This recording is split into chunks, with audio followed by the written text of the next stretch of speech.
has that Plan B dial-in. If not, they should have it sent to them. And so hopefully we won't have to go there tonight. So welcome everyone. Just a couple things. Everyone, just remember if you're on mute and you want to speak, just keep an eye on your mute buttons. I prefer to have them off if you're not speaking, just because of the paper rustling and the background noise, of course.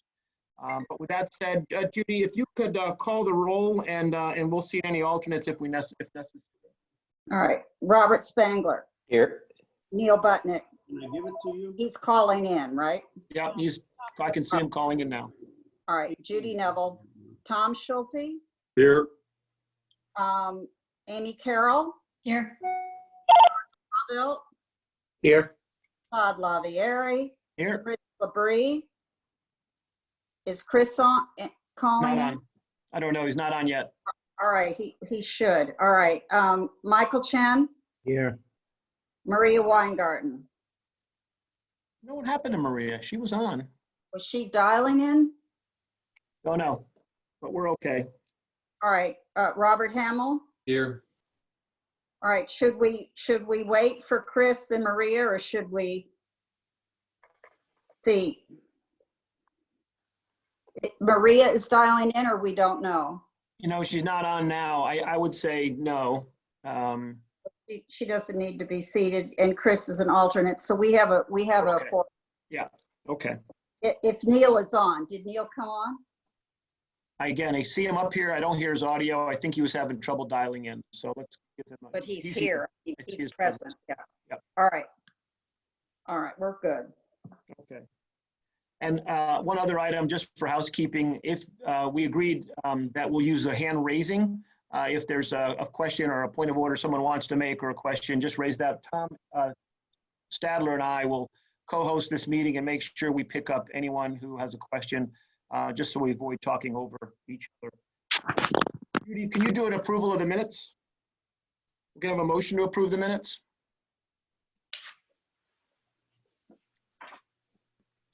Motion to approve the minutes, anyone? So moved. It's Bob. Bob approved, Tom seconded. All in favor? Aye. Aye. Okay, so moved. Okay, let me just quickly go through the agenda. I'll read it real quickly and then we'll go right over to the first selectman. So we'll have the first selectman's update and some discussion. A lot has happened obviously since our March meeting. I've asked Linda to give a fairly detailed financial update. I also asked Bob Spangler if he wouldn't mind just giving us an overview of the municipal market and some of the ups and downs over the last 4 weeks, and maybe with a crystal ball, be thinking about April and the rest of this year, the best that we can see today. We'll then have a discussion on the mill rate. We will review it, we'll discuss it, we'll go through all of our assumptions, we'll go through where we are. We may have some questions and follow-ups, and we'll vote on the actual mill rate. Will be the first item on our May 12th meeting. We also have to go through the sewer fee charge today, and Tiger will give us an update on that. Linda and Tiger will also do an update and review of the capital plan. Tiger and Linda pulled together some data for us to review, and we were sent that out and took a look at that in terms of what could be, what is taxpayer funded, what it was intended to be bonded, and timing of some of those potential taxpayer funded items that may be potential for them to be deferred. We will also do an update review of the 5-year capital plan. Again, Linda and Tiger to go through that. And then we have the internal services agreement with the Board of Ed, and then a couple of line item transfers.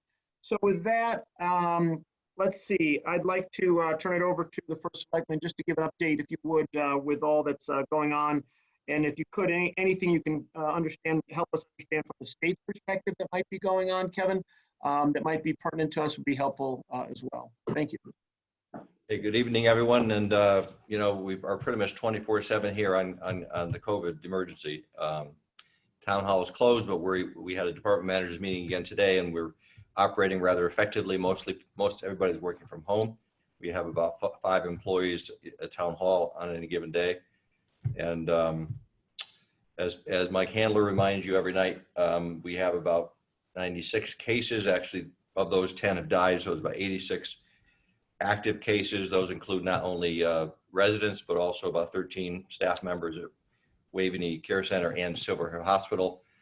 Most of them have been of the 10 who have died, all have been over 85 except one who was 67. Most of them are male, and there's a number of patients infected at Waveney Care Center and one patient at Silver Hill Hospital. We're working on things like helping our seniors get groceries. The Human Services Department is very active, working with all the groups in town, the nonprofits, the churches, and the clubs, and we have a couple hundred volunteers who are ready to help seniors. We've allocated 1,400 seniors over age 75 to make sure they have either a family member, a club member, a church member, a neighbor, a family, or a volunteer, so that everybody, we want seniors to stay home. You know, the safest place for seniors is to stay home and not to go out and shop for groceries. So we've been actively working on that. Mike Handler is Emergency Operations Director, has been doing a fabulous job as he always does. Jen Allison, as Health Director, is doing a tremendous job. She works 24/7, and all of our first responders are prepared for what's going to be a rough couple weeks coming up.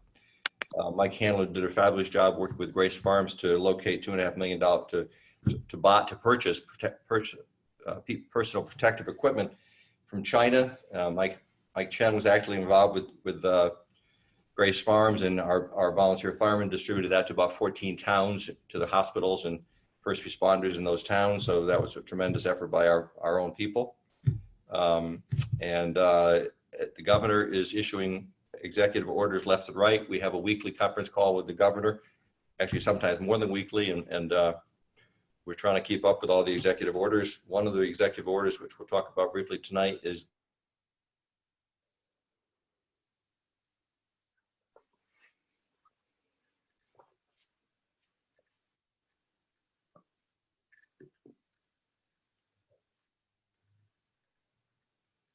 I think he froze, Kevin. Mhm.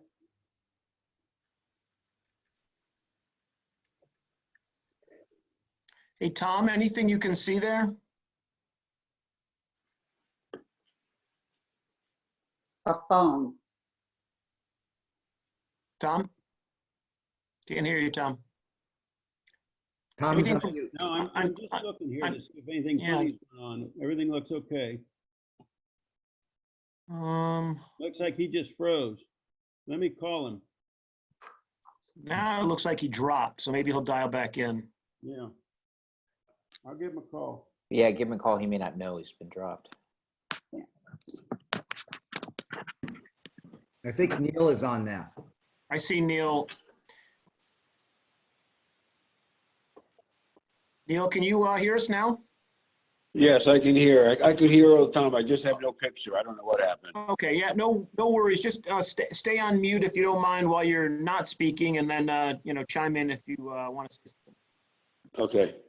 Doesn't keep the background noise. We had Kevin going, and then we just lost his connection. Let's give him another minute.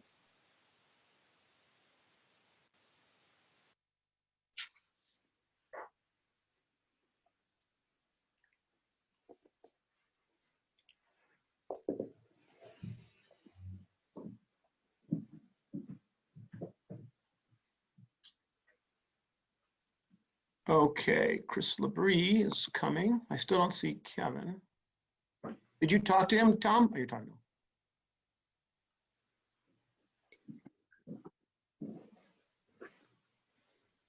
to him? Kevin's trying to come back on. Yeah, I'm waiting for him to accept him into the meeting.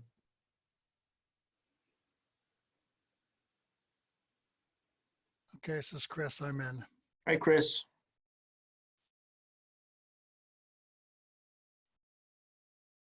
Weird.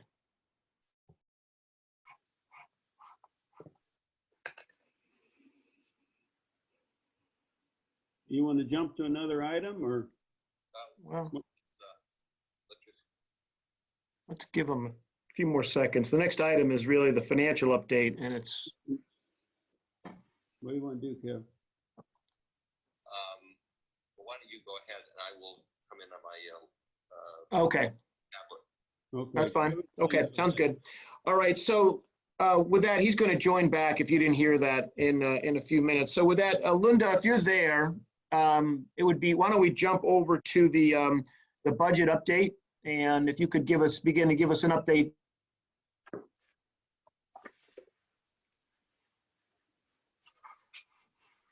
There, and then we'll come back to Linda's here, but we don't see him. Huh.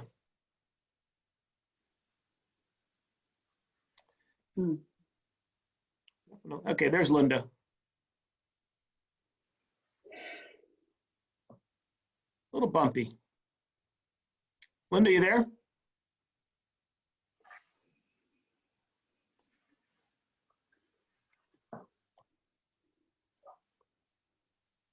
Trying to unmute him, but he's not at his thing.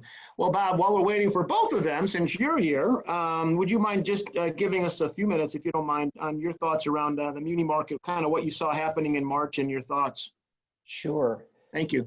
In fact, while we're waiting, I opened up our daily market update that we send to customers, and I was just thinking that there's no reason I can't put all of you on this if you want to receive a daily email from our department in terms of where the market is. MMD is generally the scale by which municipal bonds are priced, and this gives the MMD on a daily basis just what the changes are. Also gives U.S. Treasuries and then our desk commentary on the market. Let's take us back to a month ago. So starting in mid-March, I'll forget the exact date, but we've had 4, if not 5, of the largest movements ever in the municipal bond market in the last month. We've had 3 days of 50 basis points increases in rates and one of about 70 basis points, I think it was, improvement in rates over that period of time, such that now both at the 3-year, 5-year, 7-year, and 10-year maturity levels, we are at rates that are really comparable to where we were in December. So while there's been a lot of volatility and gyrations in our marketplace, we've now had three trading days in a row of positive market sentiment. And in particular, and it was one of the things that our trader wrote today, so it's helpful for us, the primary bond market appeared to reopen for high-grade tax-exempt deals with transactions $400 to $440 million in size, receiving tight bids and oversubscription, which is to say that, today the municipal market would be open for the town of New Canaan at levels really comparable to where we were in December. So what that would mean, it's sort of hard to know exactly where the pricing would come in at for our 20-year maturity that we're restricted to, but it would be certainly 3% and probably in the 2.5% range. So, the market has come back. We've had a lot of volatility, particularly on the short end of the market. Weekly reset rates, which normally would be something less than the taxable LIBOR rate, got up to above 10%. 3 weeks ago when there was a real liquidity crash. That rate is called the SIFMA index. The SIFMA index today is at 1.83. It gets reset on Wednesday, so it'll be reset tomorrow, probably in the 115 to 120 range. And so, we've really come back quite a bit, and the market feels better. It's by no measure sort of out of the woods. I happen to be on our industry's board, and so we've had some interactions directly with the Fed, and I would say that they have $454 billion of the CARES Act set aside to buy corporates and municipals, and there is some high likelihood that the Fed will commence with buying municipal bonds and in the secondary market in the not too distant future. So that will add a lot of liquidity and should really put our market back on good footing, particularly on the long end. Short end will be hard. Just our firm is we've had $8 billion of requests from our client base to provide credit to them to create liquidity for their cash flow needs, from states asking multiple billions to local communities asking for 40 to 50 million. So there's still a lot of, and there will be a lot of cash flow problems for local governments. But on the broader side, the long end of the market seems to be stabilized, and certainly for somebody of New Canaan's quality, it's open for business.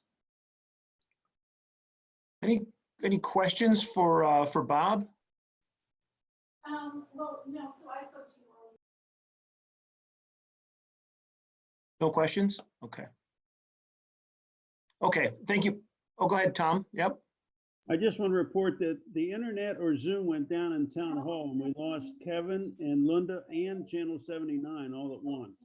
Okay, I got channel 79 back on here and the first selectman, but we need Linda, so we'll just keep going. He's on his way back in. Yep, keep tracking him down. Okay. Kevin, thanks, Bob. I guess no questions. I appreciate that. You were about to say that the governor's having a daily call, sometimes more, and you're on mute still, Kevin. And so just wanted to pick up from there.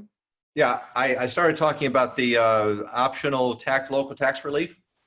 And we have a memo from our town attorney. Last night, the governor issued the Office of Policy Management issued further guidance on this 2 options for local tax relief, which allows taxpayers to defer for 90 days the taxes due between March 10th and July 1st. For some towns, that meant the April 1st quarterly tax payment. For us, it means the July 1st payment for the first half of next year. And we haven't had the time yet to try to analyze what impact that would have. It's basically, I did quickly read that people who have escrow mortgages are not allowed to defer their taxes.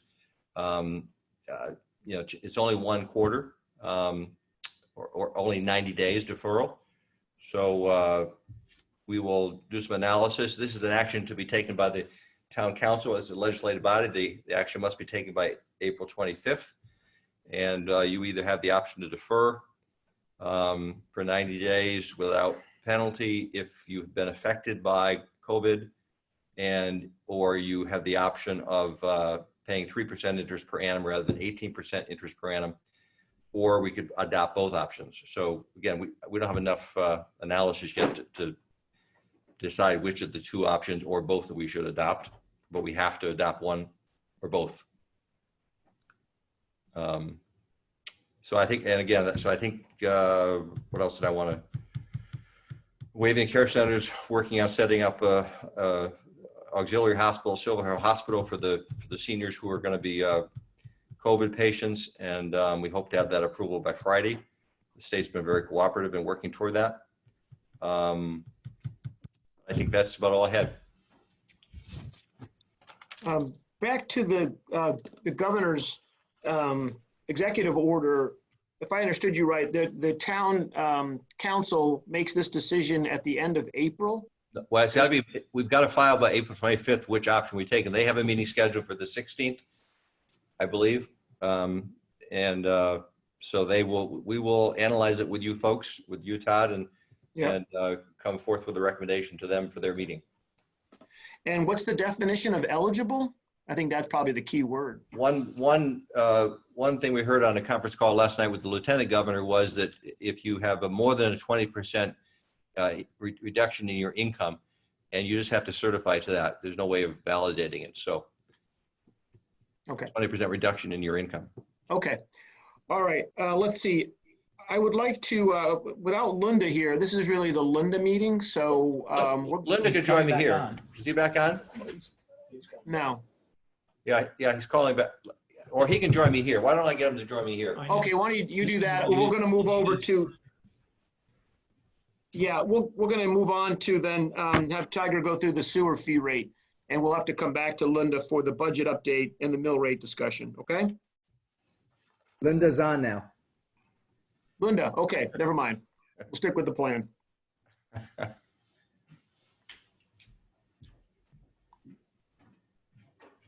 Yeah, Okay. I'm on now, but my.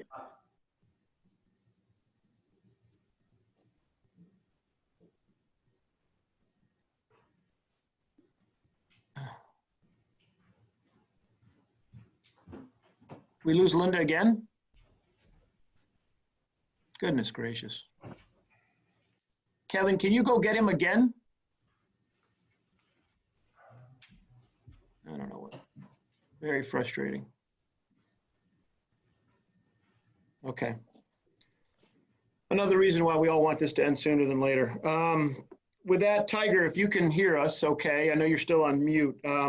Let's go through the sewer fee changes for the fiscal year, and then we'll come back to Linda. Okay. Do you have the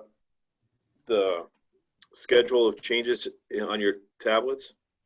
Everybody should have it on their tablet. Do you want to, can you share it, or do you I want to can just share it. Why Yep. don't you share it as well? And that way everybody can see it, including channel 79.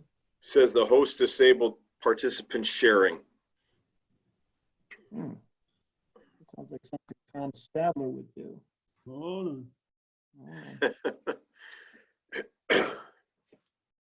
He's Okay, trying again. I got it. Just admitted him. Okay. All right. I think I got it. Try it now. I got it. All right. All right. So, can you, everybody see that? Perfect. Yep. All right. Do I need to make it bigger, or are we good? No, it's fine. All right. So, we all know that last year we changed from an ad valorem basis to a sewer use fee. It went pretty well. We had some complaints. Some people came in with some concerns. There were some changes made, but they were only based upon not usage, but whether or not we had them in the correct category or the correct quartile. So this year we're looking at a slight increase in the residential, which follows the format that we had given you last year and that was voted upon.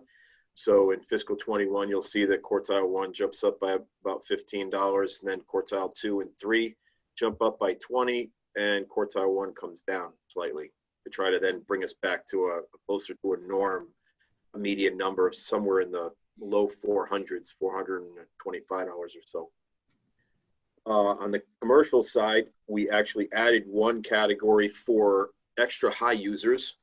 They're basically 5 parcels or 5 properties: the New Canaan High School, Saks Middle School, the YMCA, and the 2 Merritt Parkway service areas, since they draw quite a amount of sewer use. And then there we felt that category should be $10,000 fee for that. And we gave a slight increase to every commercial, somewhere on the order of 2% for every category across the board. You can see those reflected in category 1 through category 5. We go down to the bottom, we can see exactly where we are as far as revenue and how much cost it's costing us to run the sewer authority. Total revenue for this year would be $1,591,265. Plus an adjustment of $15,150 for a total of $1,606,415. And the sewer authority all in costs us just about $1.58 million. We have a slight reserve for uncollectibles at $27,683, slightly down from the year prior. I don't know if you have any questions on the changes or the proposed fees. Let's see. I think Tom Schulte has a question. You're on mute, Tom. Yeah, thanks, Tiger. I suppose this question will come up in other contexts this evening, but just was wondering if you thought we needed to revisit or reconsider the reserve for uncollectibles given current circumstance, whether or not our collection rate assumptions continue to hold in an environment like this. I think given the fact that the majority of the fees are quite low, no. I think that there might be some movement a little bit in the business categories, but as you can see, there might be a little bit of room. I don't know. With the hard part for that is the reserve is actually set by all the fees across the board. We'd have to increase the fees slightly in order to increase the reserve. So I'd rather not do that. Any other questions? I don't see any other hands up. Amy, I'm sorry. Amy has a question. Go ahead, Amy. Thanks, Tiger and Todd. Hey, Tiger, for the new category for, was it 5, 6 buildings? 6. 6 entities. and I just raise this given the state of the world, so you have the Y closed for I don't know how heck long, so just in terms of, this year being a tough year to absorb these changes. And I don't know for the 2 Merit users, I'm not sure who the owner on that is or whatever, but That's again, the they're DOT. closed. Yeah, they're closed as well. So I just raised that, I know everyone's going to be looking at, and I know they're not big expenses, but for these guys, they're doubling it year over year. So I just want to raise that. Well, we're hoping that by July, might be able to see a little bit of a change in our current status, for the next year after that. So, we're hoping that the Y will be open, and then at that point in time, travel will be reinstated and the Merit stations will be up and running again, albeit there might be a slight change just in how the world handles things of that nature. But Oh, yeah, and that's a good point because we're talking about new fiscal year. Yeah. Yep. Thank you. And gas stations use Yeah. double. Kevin, did you have a question? Can you hear me? Bob, I did. yeah. yes, Yeah. Go ahead, Bob. So I was just curious, do we have a history of charging the DOT just in general on services like this? Do they have any prohibition against paying for a fee like this? they were paying last year, and they actually paid quite a lot more for other service stations on the Merit to other municipalities. Got it. Okay, good. I guess that's it for the moment. Oh, I know, the reserve fund. So what's the amount in the sewer reserve fund at the moment? Linda, do you have that number? I think it's upwards of 1.9 for our maintenance fee. It's like upwards of 1.9 million. I'm pulling up the CAFR, but you're right. It's close to 1.9 million. Right. So I knew it was a good number. So, that's a little bit the point in terms of, if we do not get all the receipts that we might otherwise expect, we do have a reasonable reserve, and it's there for a reason because we might have a capital expenditure coming down the pike, but at least it could be used for the next few months to safeguard against any slowdown in receipts. Correct. To Tom's point, yeah, exactly. If there is a slowdown even in next year, then we could be looking at having to draw from that, but it's pretty healthy at present. Another thing to recall is that we were paying $80,000 contribution from the town for the various public buildings last year. I think we haven't eaten up that whole 80,000 even by increasing the high school and Saks. I think we're up to maybe 60,000. That's for all the town buildings. Any other questions for Tiger on this item? I think Kevin and Tom, I think we vote on this in May. This was a I think we have to publish it as the proposal, and then you vote on it after a public hearing in May. Correct. And then, yes, it'll have to be published in the paper, and then in May, and then we publish it again. Any objections to have it published as is at this point, or any other questions? Okay, if not, we'll proceed then with that plan, guys. Thank you very much. All right, thanks, Tiago. We'll come back to you shortly. So, Linda, back over to you. We were on item number 4 on the agenda, the financial update, and looking for your detail. You can share now, and you can maybe Tiger, you can unshare your screen. And over to you, Linda. Okay.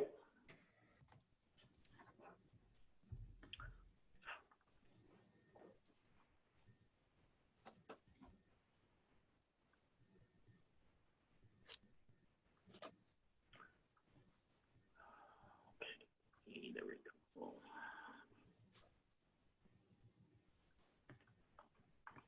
Okay. Everyone has this on their tablet too. Yep, go ahead.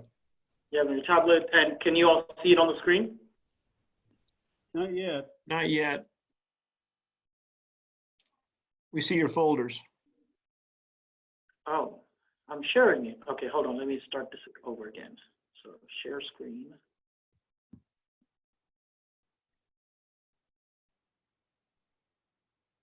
There you go.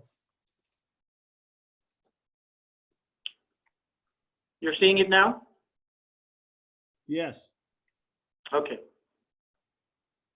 So let me just go over, this is year-to-date financials as of February 29th.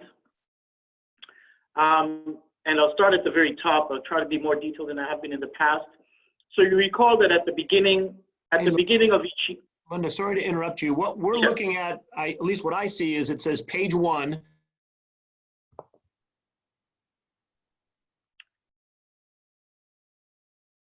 And so it looks like we've got the bottom of the top. We're on maybe row 18 or 19. There you go.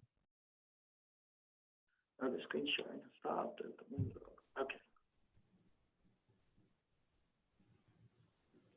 So what are you seeing now? Nothing. You. We see Hollywood Squares. All right, okay. You know, this works perfectly with town council, just saying. They're smarter than we are. There you go. We need more help, something like that. All right. Are you seeing the budget actual year-to-date summary? You got it. Okay. So I'll start from beginning. So you recall we've talked about, and this goes into the 60-day, 90-day delay in the executive order, that we receive our revenues in chunks. So we receive July 1, when taxes are due, we receive a chunk of about $70 million, and we spend it down. And then January, when the next series of payments are due, we get a chunk, and then we spend it down throughout till the end of the year. So as of February 29th, we have $56 million available to be spent down, basically what we've so far collected in revenues, which is the year-to-date collection of $145.6 million. And of that, we've spent 88.6. And so we have $56 million basically left to carry out through the end of the year for the remaining expenditures. So what you'll see here is, of the budget, we've spent $88 million of the year, and so we have the balance, 58.7%. We have about 30% left throughout the year. So in terms of revenues, I'll just walk us through. If I start from the top, the big revenues are current tax collections, where we budgeted 139.8. You'll see that year to date, we've collected 139.3. So we've collected more than what we had budgeted. And part of that is a function of that 98.5 collection rate that we talk about. Then we have the second category. We always budget for collections of prior year taxes. And in the current budget, we had budgeted $350,000 in prior year taxes to be collected. Year to date, we've collected $582,000 of those prior year taxes. So we've far exceeded what we had budgeted. And part of that function is, at the beginning of the year, we realized that, and I think it was from a budget audit committee meeting, in our audit as of June 30th, we had about $1.1 million in uncollectibles from the prior year. So we started going after those individuals. There was one taxpayer who had about a $400,000 unpaid taxes. And so they were sent a letter and they immediately paid. It was just an oversight on their part. So as a result of that additional follow-up on the taxpayer, and we worked with our attorney, Mario, who also Mario Coppola, who also drafted a letter, we've been able to collect in excess of the 350.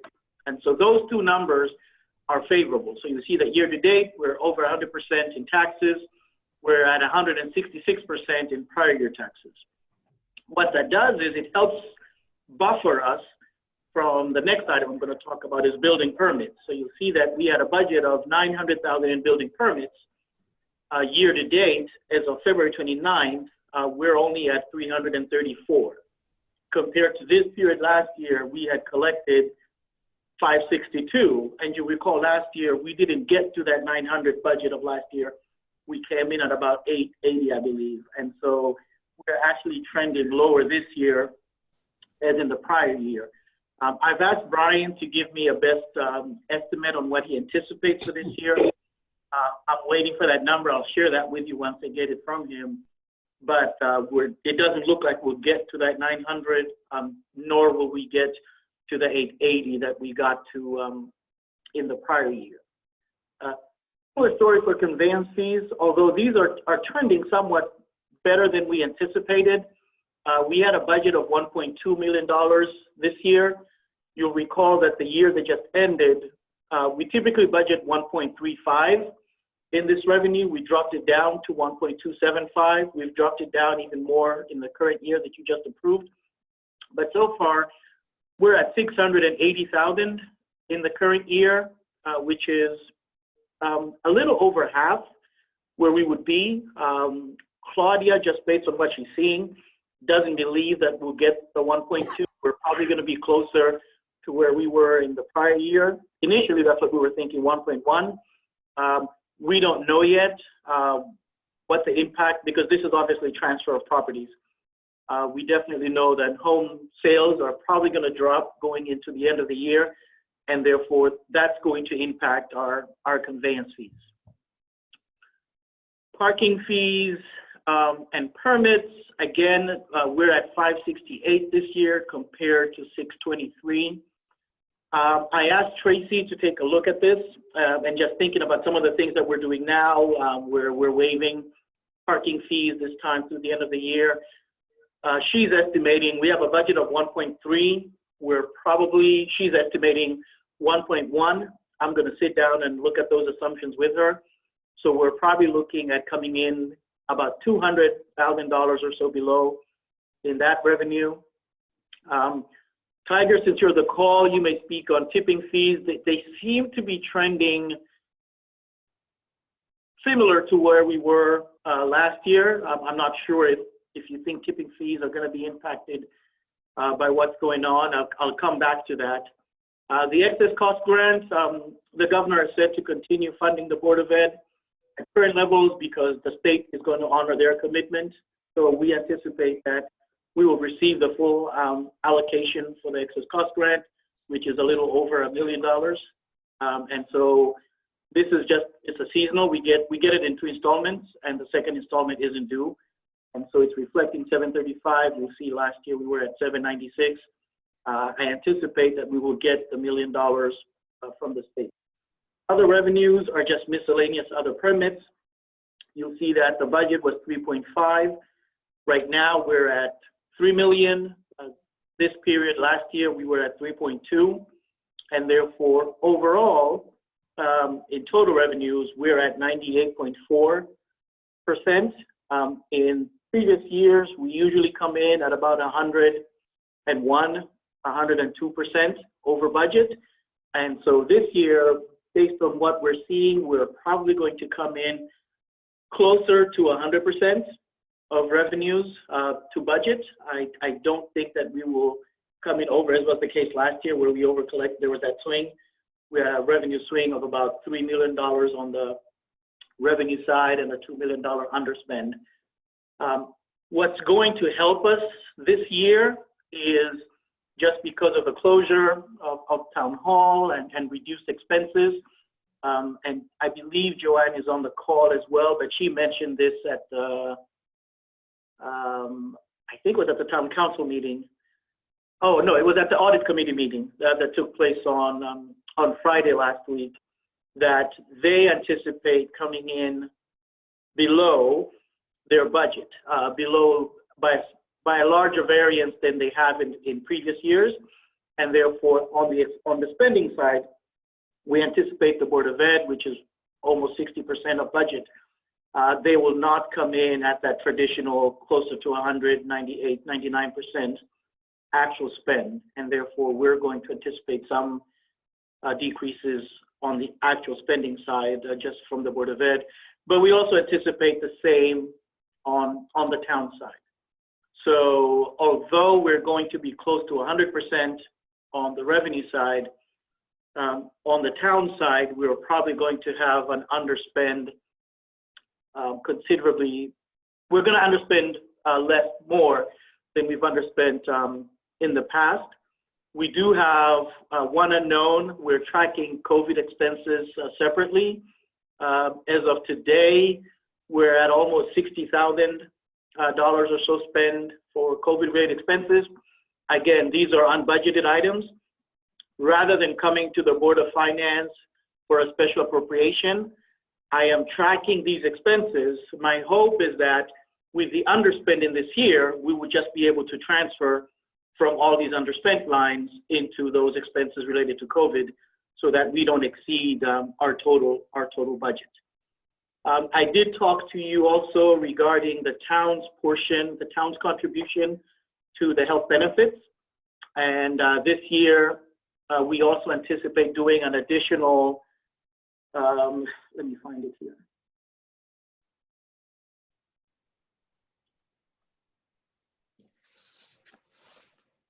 Insurance liability, we have. Okay, here we go. It's included in this line. We pay other insurance-related expenses, but of that, we have about, this year we have 4.2 or so, 4.3 budgeted for town health insurance, which is transferred from the general fund into the internal service fund. As we mentioned this year, because there wasn't the 400 allocated for the Board of Ed this year and the prior year, we anticipate doing an additional $1 million transfer into that health insurance fund. And again, with that, I don't anticipate that we will need a special appropriation for that. We will essentially just use the underspend from the other lines to transfer into that health insurance fund. So therefore, Linda, that was the library, not the Board of Ed. The library, I'm sorry. The library, not the Board of Ed. So that was the library. And therefore, I anticipate that on the town side, you'll see that when we approved the budget, I had plugged in that additional $1 million as an increase to this year. I don't think that we will need to do a special appropriation to cover any of these, just because of the underspend that we're anticipating in some of these other lines. And therefore, we will not necessarily, I don't anticipate us to draw down from the fund balance this year, but I don't anticipate that we will add to the fund balance to the tunes that we've added in prior years. I think last year we added almost $2 million. The year before we added 1.8. And therefore this year, I think we're gonna close to break even revenues and expenditures. And that's all I have as far as financial. Linda, let me ask everybody for question. If you want to raise your hand, Bob Spangler and then Amy. Go ahead, Bob. Great. Thank you, Linda, for going through that. And it's, given although you're going through as a town, it's nice to see that we can still sort of pull revenues and expenses, commensurate with one another, lower revenue and lower expenses to match up. Your estimate, though, that we might end up at 100% of budget for revenues, just you would have the details. So I'm sure your number is accurate, although when I look at it, it looks like you're being slightly more positive than I would be. As an example, on building permits, town hall is closed. How would a builder, pull a permit? How would that work? So it feels like building permits at down 565. Maybe March before this hit pulled some of that back, but I would bet you're going to be down 400, if not 500 on that line item. And then if, as you went through, down 200 on conveyance, down 200 on parking, tipping fees, let's call it, also down 200, you're quickly down $1.1 million, and I don't think you're going to be up that much on revenue. So you may want to just look at that. It feels like you would be kind of akin to where you are right now, like 98% to 99% versus being at 100. I will look at that. I talked to Ro about the tax collections. What she usually does at the end of May, she sends a final reminder. We typically have an uptick between now and the end of the year. And so there's probably another maybe 200 or 250 or so that we'll collect. tax collections before the end of the year. But I will definitely do a more detailed year-end projection. That's kind of what we started on the revenues. I'm missing a couple of key revenue numbers from building permits, and I'm waiting Claudia to give me some conveyance numbers. Once I pull that together, I'm hoping to provide you a more detailed year-end projection. I did something like that last year. I think I did that in April or so, but Yeah, you're right. and just a follow-up question, which is more a state statute, and I'm just not aware of it.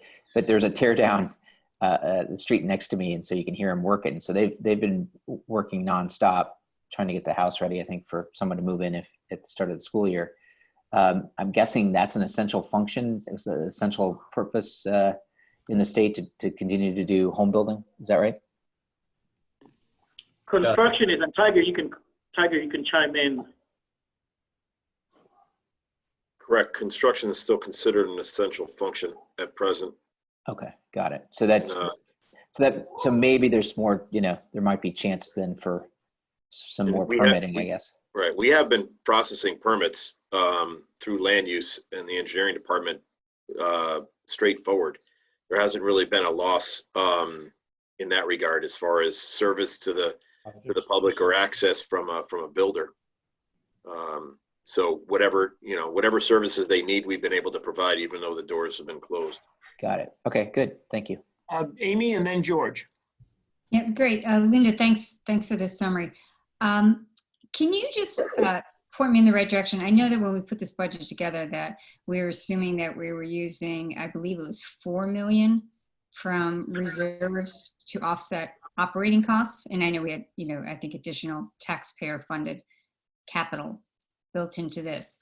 And understanding, the questions in terms of where the revenues and expenditures come in. So did you say that we were not going to have to draw down on the capital account?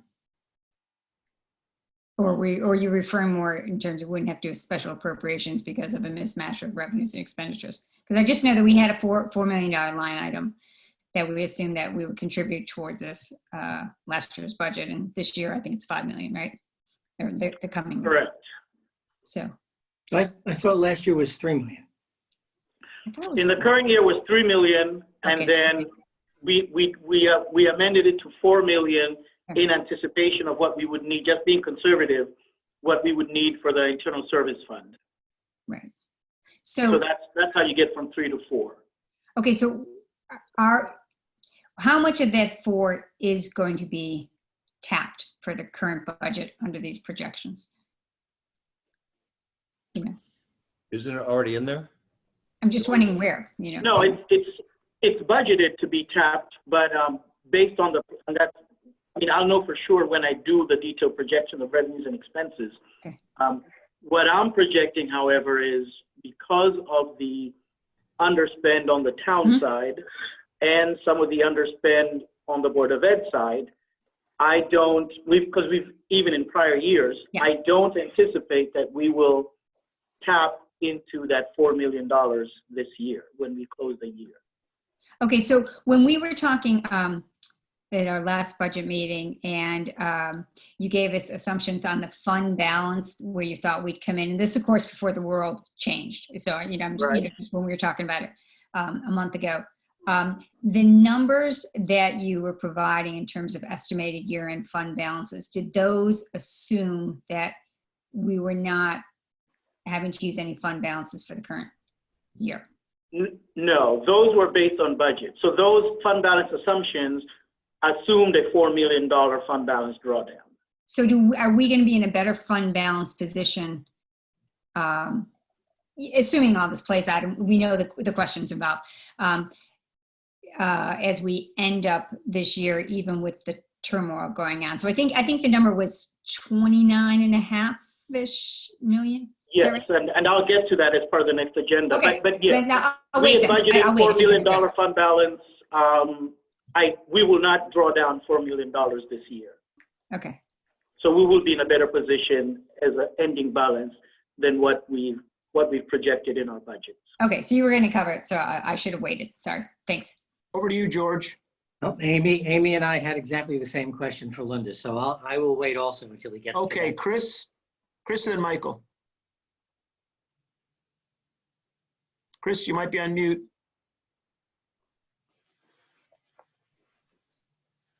Okay, thanks. So Linda, the other revenue line, could you remind me what's in there?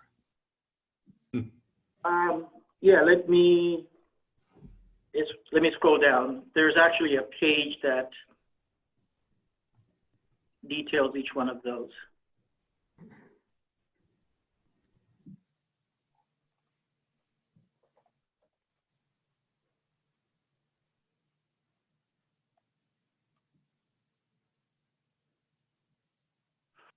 Okay, so this is, let me see if this is numbered.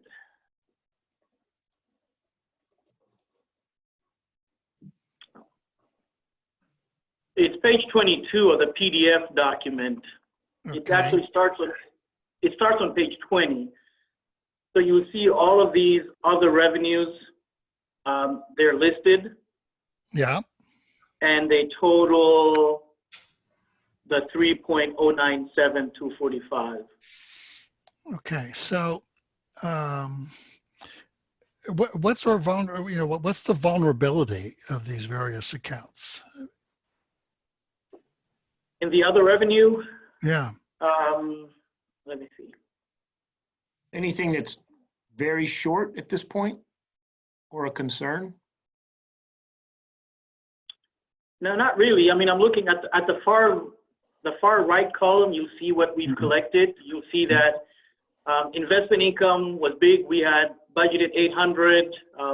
We've already booked 832. Other classes and programs. This is Steve Banco. In recreation, we had a budget of 485. We're at 409, and so this is probably one that is going to be impacted just because the recreation facilities are closed. right, but you collected, so those fees were mostly collected in the summertime? Yes, it's seasonal. So they collected summertime, and then we have a spike in May, June before we close the year. Right, so they're in our first quarter. So they were in our first quarter. Okay, good. Also, though, if we don't have those programs, if we cancel programs, we also don't have the expense associated with it, which are usually salaries for part-time staff. Right, right. Okay, Chris? Yeah, I mean, it seems that this is long list. It's a relatively big number. My concern is that there could be quite a lot more leakage out of that. Although we're getting close, close to the year end, so maybe that's the saving grace here. So on the 3.5 budgeted revenue, we're almost at 3.1. So we're about 400.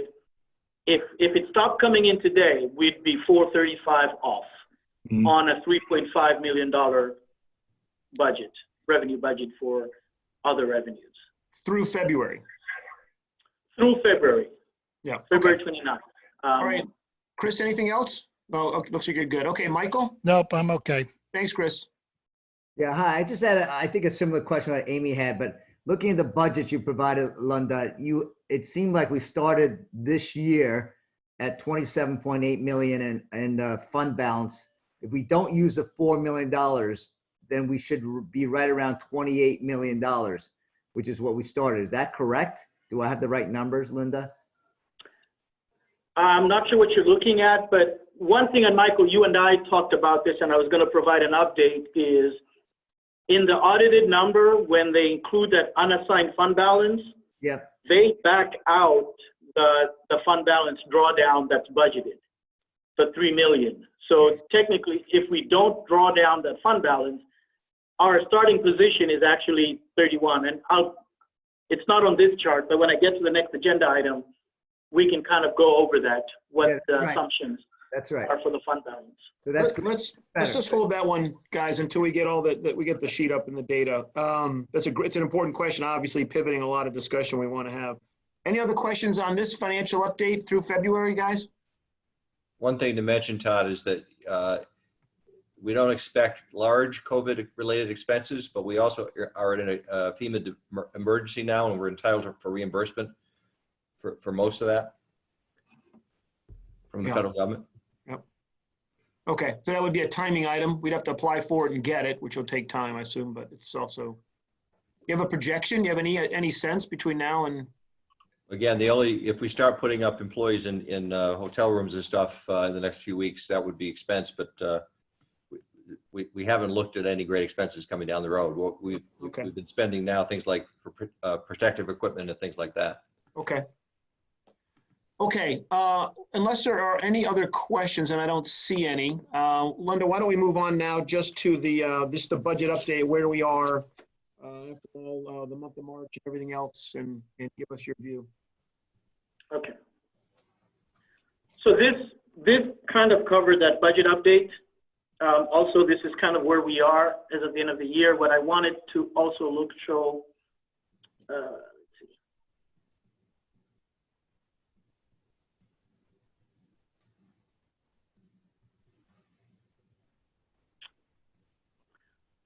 Hey, Tom, did Channel 79 come back on? Yeah, right there. Yes, they've been on for the last 45 minutes. Okay. They were off briefly. They came back. Right.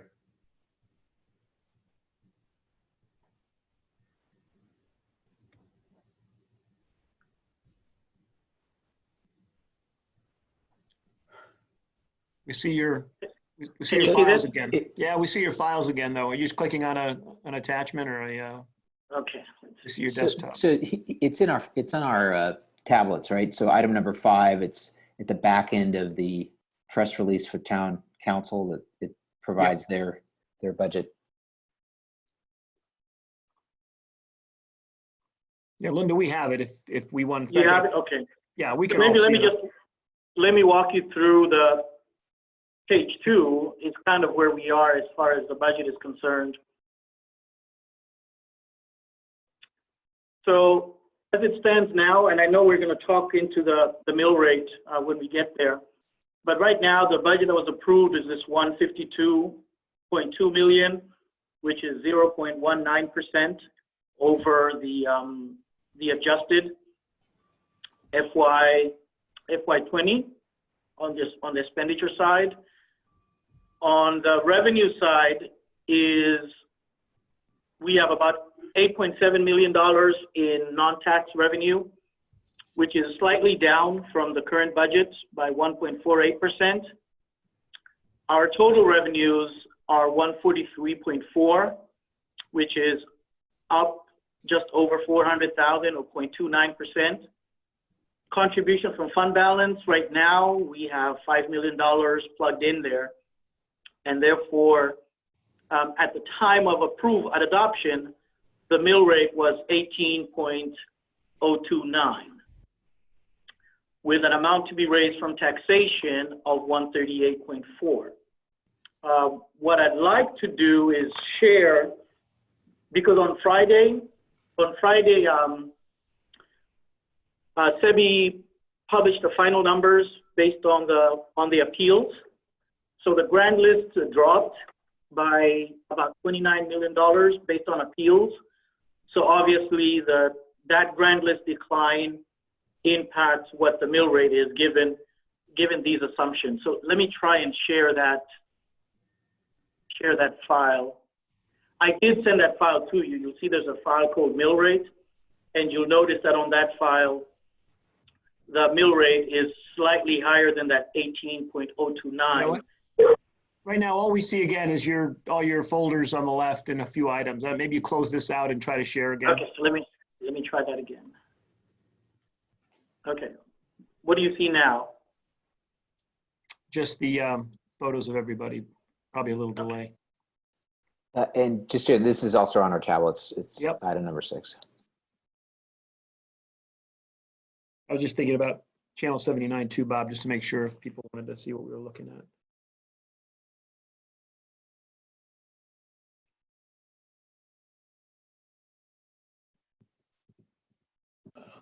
The tablet file is not opening up though.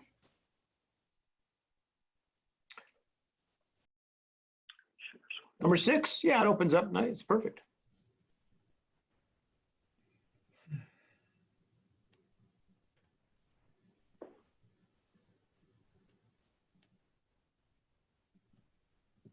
Yeah, Linda, I still don't see the mill rate. We do have it on the tablets if you just want to go to the file in the tablet.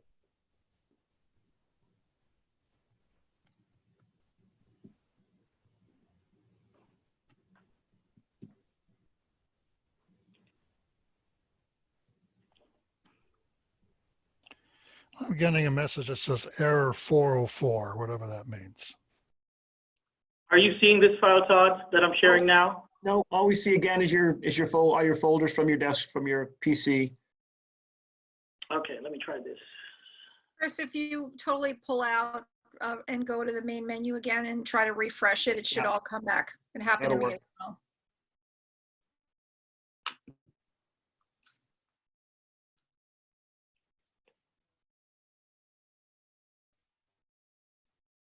Four is page not found. I think Tom Stadler also emailed these files, if that's an easier way to get at them. Yeah.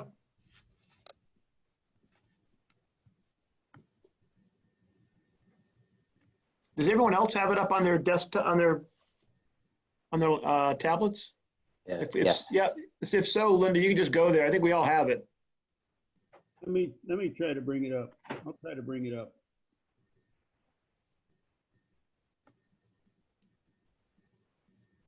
Just a quick question. Does this projection, does this reflect the action we took, or is it reflective of the changes with town council? There you go, Linda. You got it.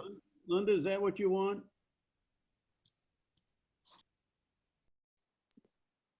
That's the item. Where's Linda? Oh, jeez. Linda's in the waiting room if you can let him back in.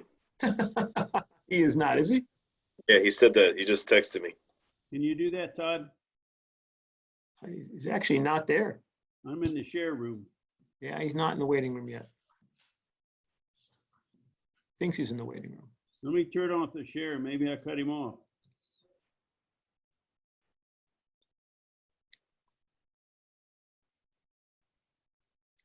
Yeah, he's not in the waiting room.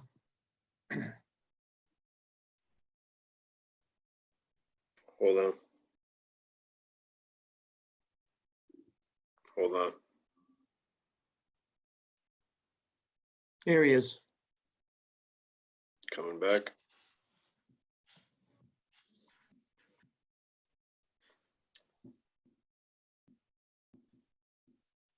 A little sticky. Okay, Linda, you're There he is. back. Back on mute, though. Can you hear me? Yes, you're back. Okay, Thank you. let's try this again. We all have it. Let's just walk through it. I don't think we need to, Okay, as fun as this is, let's just go back, get rid of that. And let's get rid of that screen, Linda. Let's just use the tablets, okay? Let's close that Okay. screen. We're looking at your All right. desktop again. Let's close those files. okay, let me do that.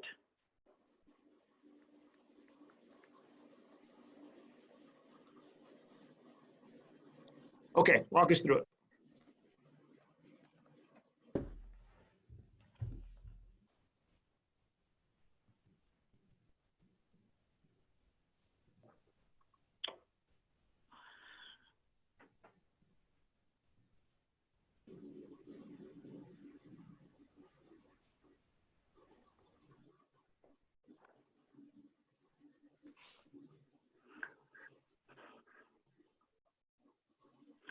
So you have the mill rate file open, file number 6? Yes, Okay, Version 2. version 2. version 2, yes. So what you'll see is the total budget that was approved in the approved budget column. So I'm going to go down. At the very bottom, you see the amount to be raised from taxation, 138,494,758. Got it? And then 3 cells below that, you see that the taxable grand list, 7.733. So that is the adjusted grand list following the Board of Assessment Appeals, because the number before that was 7,763,627,000 and some change. And so the grand list, based on the appeals, dropped about 29.7 million. And so we have a revised taxable grand list number.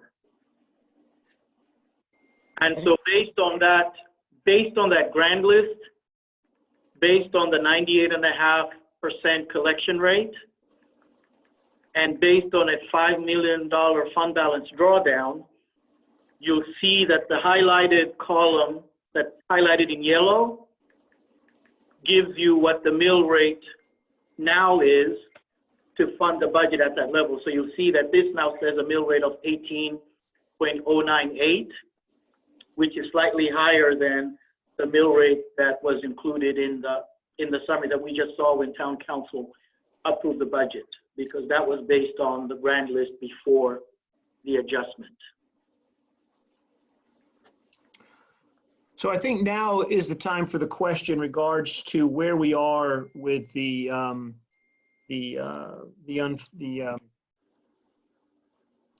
fund balance, because I think that comes into play in terms of what you're saying. Basically, is the mill rate would still go down year over year. The amount for raised by taxation would also go down year over year. The mill rate does not go down as much as was assumed last week, because there was a small adjustment in the grand list of $30 million, whatever you said. And so therefore it went up, I think, from the 1802, if I have my number right, to 1809. Is that about right? Correct. And so what is your current projection for our fund balance on June 30th? Again, I would assume, using your assumptions, we can debate whether we'll have that revenue or not and some other things. And you all may ask, why aren't we voting on the mill rate tonight? Part of it was because I thought there were too many moving pieces, and we didn't need to vote on it tonight. We thought we should let a few cards play out with COVID, with the response, with issues from the state and so forth. And we'll take this up and vote on it with better data. Although the data is good, the data is not bad. I guess we could vote on it if we had to, but we don't, so we're not going to. It's not on the agenda.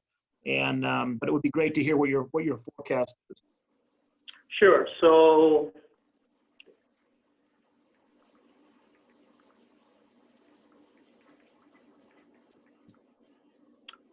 let me get to my fund balance number.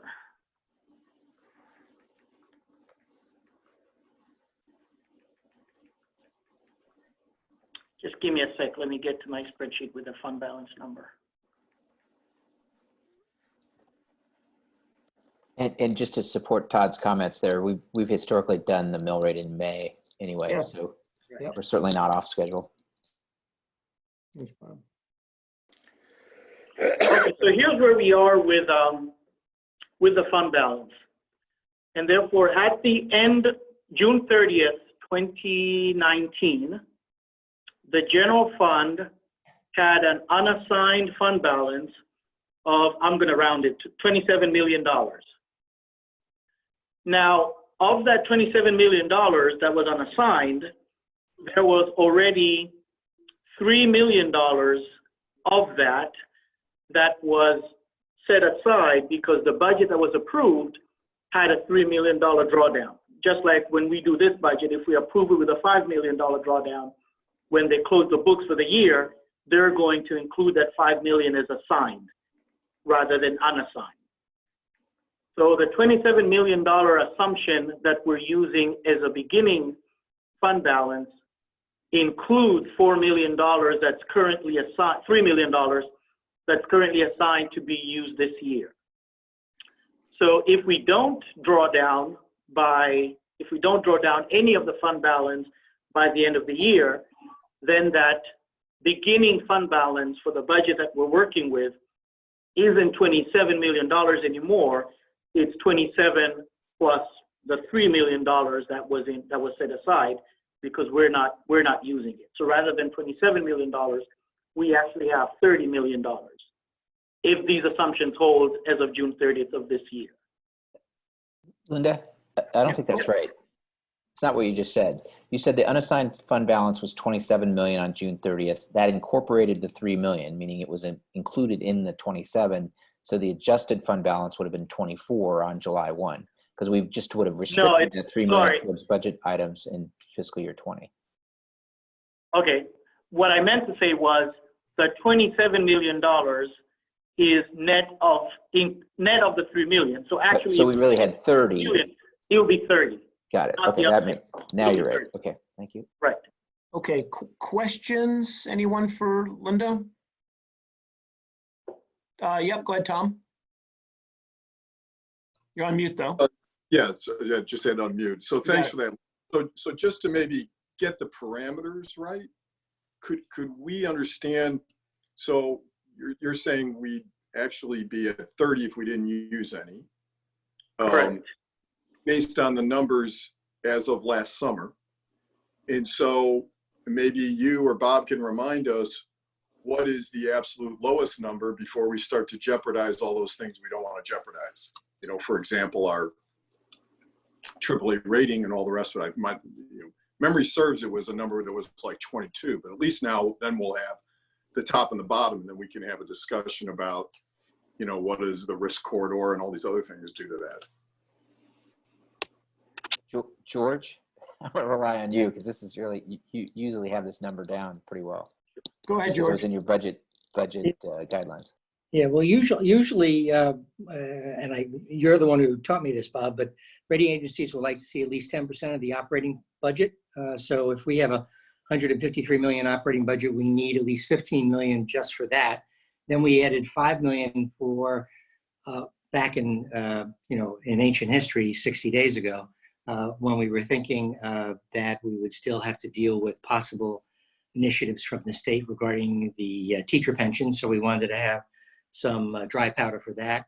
And then we had another 3 million on top of that just for odds and ends. So we were looking at 22 to $23 million as what we would feel comfortable with after whatever we pull out of the general fund for to buy down the mill rate.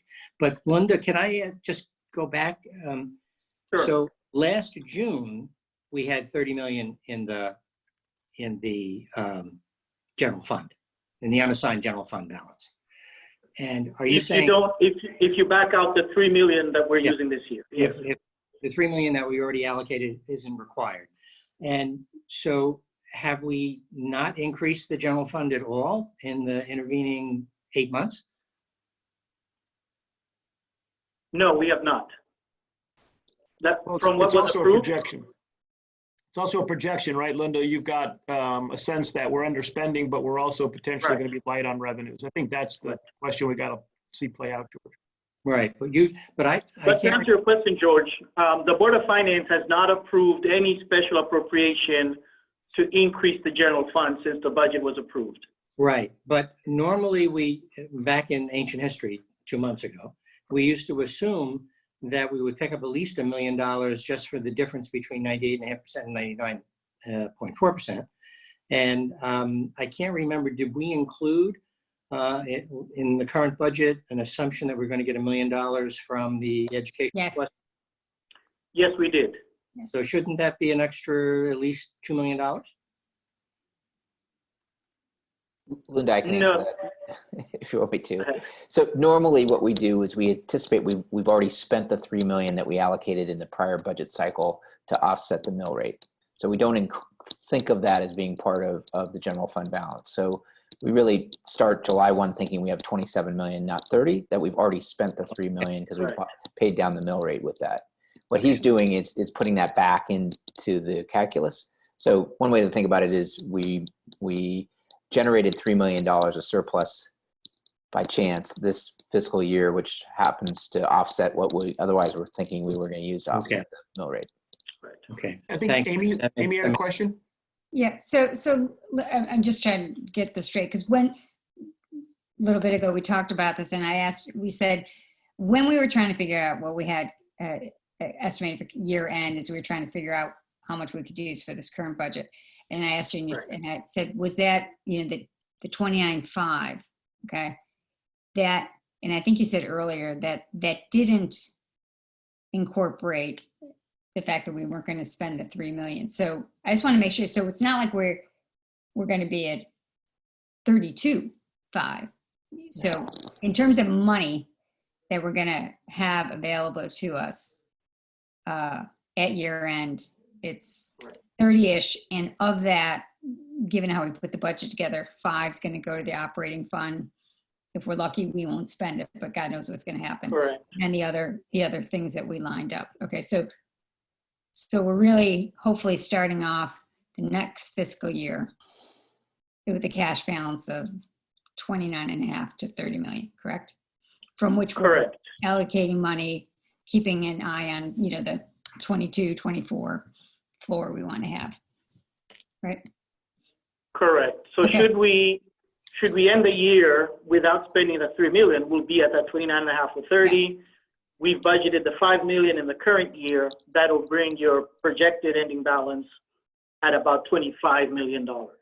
And what we're not getting this year, given the upheaval, is the add back in that we typically get from the 98.5 assumption of money coming in. And the million for cost sharing, educational cost sharing, you're always rolling that in. I think we discussed that the last time around. So that's always Yes. part of your calculations.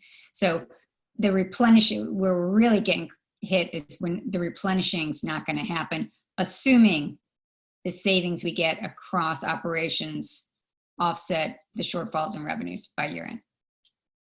Correct. Okay, thanks. Other questions for Linda? I want to move on to capital if we can, but Can you hear me, Todd?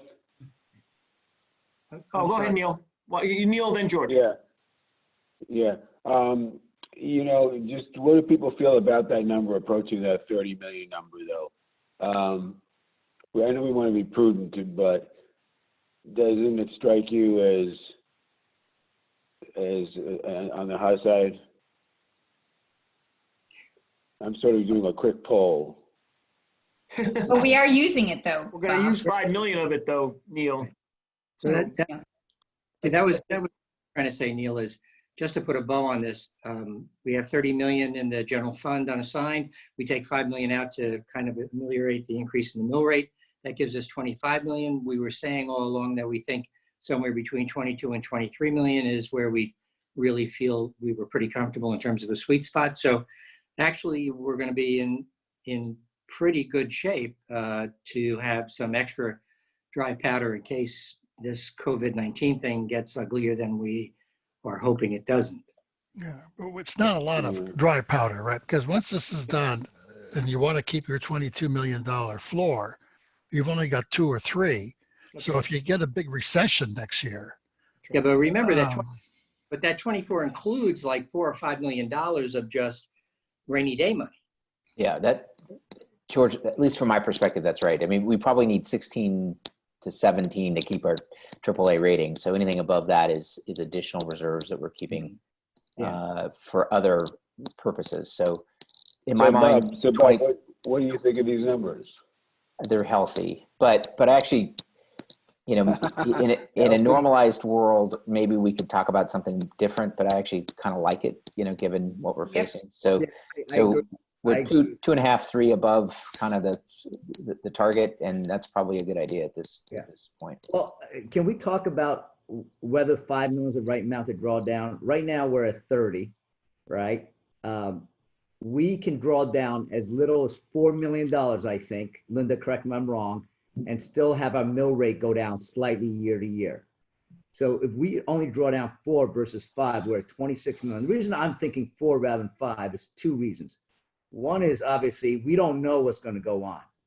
And it's always good to have more than less, given we can't figure out this recession yet and what's going to happen to our revenues and everything else going on next year.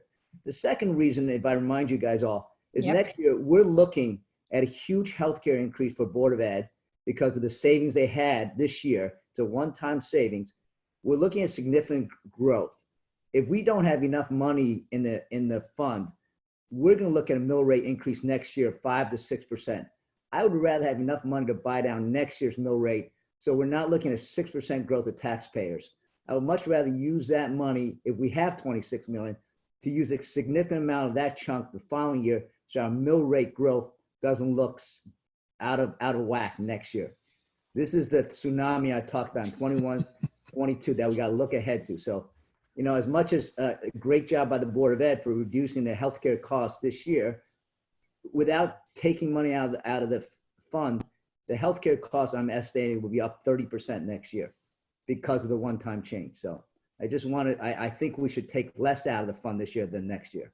And save Amy, I think Amy's got a question. Go ahead, Amy. Yeah, I agree with Michael on that, but I think also, correct me if I'm wrong, we also have in the budget identified 2 million in current funded capital, right? Which, am I correct that that also comes out of general fund reserves? The source for that? So. Well, it comes out of the budget. It would come out of tax revenues. It wouldn't come out of a fund reserve. Not out of the Okay, general. it's not a additional draw. Okay, great. Yeah. Good. And I agree with Michael. I think these are really unprecedented times. And, you know, we do want to smooth as much as we can in terms of where you are on the mill rate. And, you know, we're way better positioned than many towns because so much of our revenues are basically relying on property taxes. But again, we know that's, you know, we could have a bump in property taxes if everyone wants to move out here, or it could go the other way. We just don't know. Go ahead, Tom. Tom has a question. Yeah, so I just, I think I'd like to reiterate what Michael and Amy said. I think it bears keeping in mind that one of the rationales, Todd, that you had for us not voting on this tonight is because when we all come back in May, we'll have some actual March numbers and some directional April numbers, and we'll get a sense of how bad the blood is out there. And that all makes some sense to me. And then the other thing is, depending on where the conversation comes out on the risk corridor, there may be some other things chipping away at that 22 to 25 million. Yes, exactly. Exactly.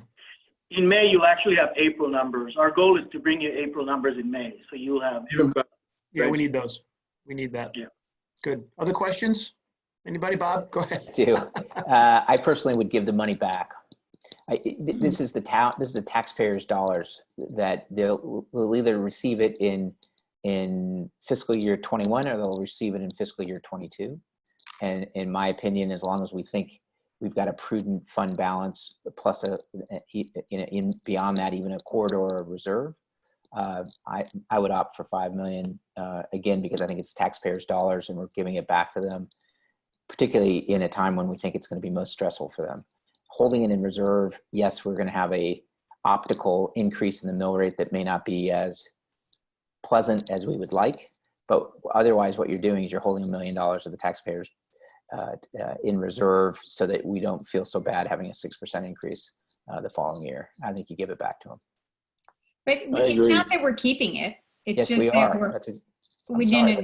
That's what the difference is. If you hold it in reserve, you're not giving it right. back. But we know that we're going to have a big increase next year. I mean, we already know this. Yeah. We know it, right? We know it from the work we did this year. Yeah, I understand, but think about it as cash flow, not from a mill rate. Think of it as the town has reserves over and beyond what we think is prudent. Say 22, 23 is what our target would be. We're going to have 2 to 3 above that, which I think is the right thing to do. Anything beyond that, I think we should give back to the citizens, because what you're doing is lowering their mill rate in a year in which they're going to have the most financial stress. Well, the financial stress may be a year off too, and then we're going to we're going to have to increase the budget, and we're not going to have the reserves to buy it down. Right. Well, as an alternative. Guys, we're going to talk over each other. Bob Hamill's actually had his hand up for a bit. Let me get. I agree with Bob Spangler. I think that, we're in a time when a lot of urban dwellers are going to be looking at suburban alternatives. And the fact is, the lower our mill rate, the better. And to hold that revenue when it is the taxpayers' money, I just, next year we'll have to take when it comes. But to try to play accounting games to smooth out our mill rate, I mean, this budget has got an extra $1 million, so it ought to go back to the taxpayers. And next year may be a tough one, but anyway, that's my 2 cents. I think just one comment. It's more than just for next year. We're going into, as you and I talk about, Bob, a recession, maybe a depression. If there's one time to hold a little bit more money, it is now. If it was a regular year, I agree with you. This is the year that I think there's a lot of things we don't know. We could get hit up with a lot of stuff and rather be safe than sorry. Bob, I agree with you. If it was $2 or $3 million more that we have in our cushion, is great. I don't know if it's $2 or $3 million more than the cushion. We could be $2 or $3 million less than our cushion. In 2 months from now, things would be crazy. So why not just be safe? My view is always, you know what? This is a time to be a little bit safer, have a little bit more money. We don't know what the state's doing. We don't know what's going to go on. They may hit us with something else, saying we're a rich town and we're going to hit you with something. The pension might come up. There's so many unknowns, and I think this is the year to just be a little bit safer. And hey, if we come out of it all right, then that's great. Then we'll give it all back next year. But I think it's a mistake to give the money right out now. Go ahead, Amy. You know, as a middle ground, how about if we apply the 4 million to the general fund, and then rather than looking at bonding as we currently projected, I know we're going to kind of, you know, sharpen our pencils on that as well. How about we dedicate another $1 million to our capital? Because that's the gift that keeps on giving. If we go down $1 million in, you know, our power outstanding, we have perpetual savings going forward. And I know interest rates are low and all that stuff. However, you still got to pay it back. So that could be maybe a middle ground. I mean, I'm kind of more in Michael's camp. I think, you know, look, we've demonstrated that, you know, we put 3 million in last year. Now we know it's going to be different going forward this year. So we put 5 and we didn't touch it.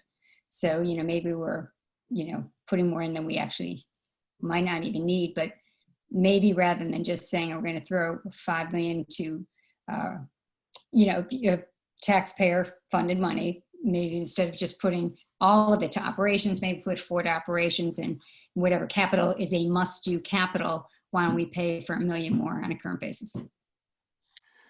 So we've got a couple of options, obviously, and we should really go to capital, because part of the one lever we have is how much we want to use, both either through bonding or taxpayer funded. And if we defer work, and maybe not as much work is going to be able to be done in the next year, that may help us spend less money, which can help offset some of the pressures.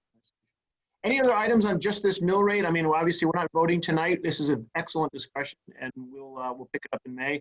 We'll have a few more facts. We'll have a lot more data on COVID. We'll have the better revenue numbers, or fresher revenue numbers, may not be better, through April. Neil, did you have a question, or wasn't sure if you were asking a question? I have a quick question. Just then, our view on debt.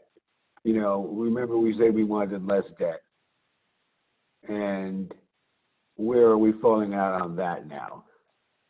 Why don't we go through capital and then get a projection? I mean, as you know, our bonded debt was about what we were going to pay in debt, plus or minus at maybe $1 million. So debt would have been, I guess, Linda, flat or up $1 million or so year over year.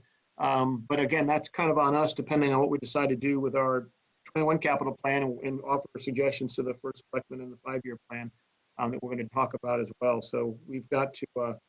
So that's something that we got to discuss a little bit more in detail. You know, which we can go to now. Unless there are any questions on mill rate. Oh, George, one more question. Go ahead. Yeah. No, I just wanted to follow up with Amy's, make sure I understood Amy's proposal. So Amy's saying take 4 million in the general fund to lower the mill rate, and then take another $1 million and use that to fund taxpayer capital, taxpayer funded capital projects. Amy, you're on mute. You're on mute, Amy. I'm sure it's excellent, George. We can't hear it. Amy, you're on mute. Do you have to take her off mute? Doesn't work if she keeps pushing it on. Todd, can you hear me? Yep. Go ahead, Judy.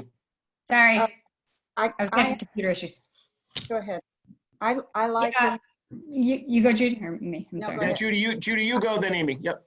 I like Amy's idea. I'm almost always in favor of giving the maximum amount back to the taxpayer, because I think it is their money. But what I would like an update on, or a little bit more analysis in the next month, is our exposure on healthcare. Because this is a year that we could absorb a tremendous increase. I've seen good years and bad years, and this one in particular, with all the health issues that people could have, irrespective of whether they've had COVID, but just in their family in general, that could put a very different color on this. I would like to see a little bit more analysis. I'd be willing to do that and work with, it's not just about Board of Ed, it's certainly the town as well.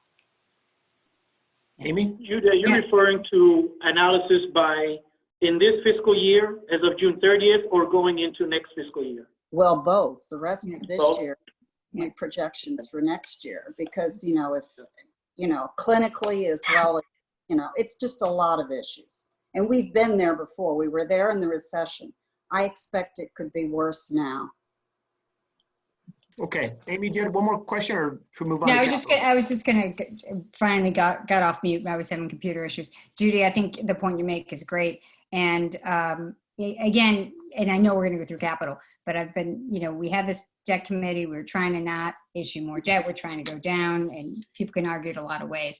But the budget that we approved, I believe it had $1 million more in debt to borrow, assuming we can get projects done, et cetera, then we are retiring. So that would be my suggestion. Just if we want to, we say we have 5 million, use 4 for operations. And then if we feel we have to do all this capital, whatever we have to do, throw $1 million more at it, even if we decide to do a lower number.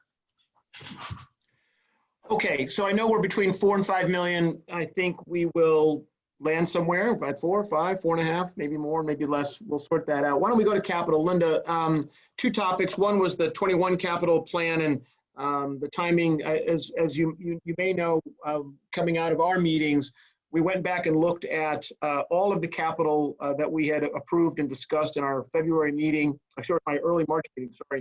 The total amount at the time was $18 million, $18,037,000. Of that, we were looking at bonding 13.5 and paying in taxpayer 2.8. The town council, I believe you can update us, Linda, reduced the taxpayer side 600,000 for paving. Let's talk through where we are projected to be on our debt balance at the end of June. I think you said it's between 107 and 108 million, and then I believe we paid down 11.5 or 12 to Amy's point. We could be adding 13, so we would be up 1 if that were the case. So why don't you just give us an overview and an update, and then prioritization of the work that was done. We specifically asked Tiger on the taxpayer side, the taxpayer funded capital, what could be deferred or delayed if we had to, if things got significantly worse? What could we start in, let's just say, October or November, maybe even at the end of the year? What couldn't be? You know, what are the both on the bonded and on the taxpayer funded side? What were the emergency or the critical, or maybe things were done for safety reasons, like the roof at East School? What were those items that really shouldn't and couldn't be delayed or deferred? And what were the others? He did an excellent job. He and Linda put together that list, gave it to Kevin. Kevin, any of your thoughts as well, just in terms of some of that work that was done? That should be, everybody should have that. I hope they've got that. Yeah. So Linda, Tiger, over to you. Sure. So a couple of things on, I'll start with the debt and then we'll go into the individual capital projects. So what you said is correct. We're going to end up at about 107, 108.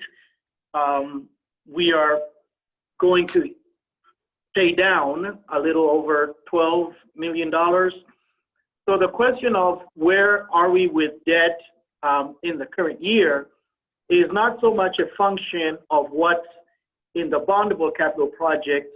It's a function of what we actually bond. So as an example, of the $13 million that we're saying in new bond, that only has $2 million for the library, as an example.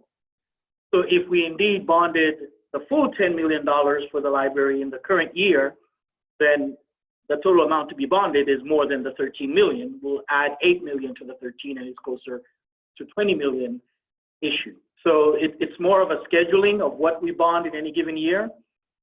So that's just on the bonding side. As far as individual projects, what Tiger, I, and Kevin put together were 2 lists. One are our existing projects, tax-funded projects in the current year that could somewhat be delayed, which would impact that end-of-year spending of $150 million that we were just going over.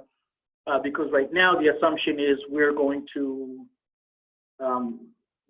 spend all of that. Although all of that money has already been transferred into the tax-supported capital fund, and therefore it's no longer in the general fund.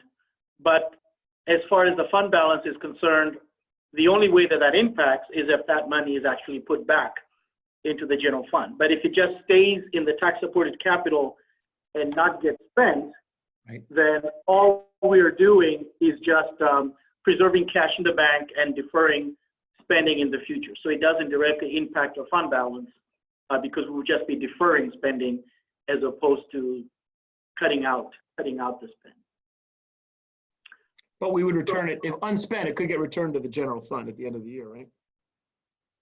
It could. You'd have to transfer it back, but then when it gets transferred, you'd have to reappropriate it in the following year, which would impact that year's budget if you choose to go forward with those, if you take the money back.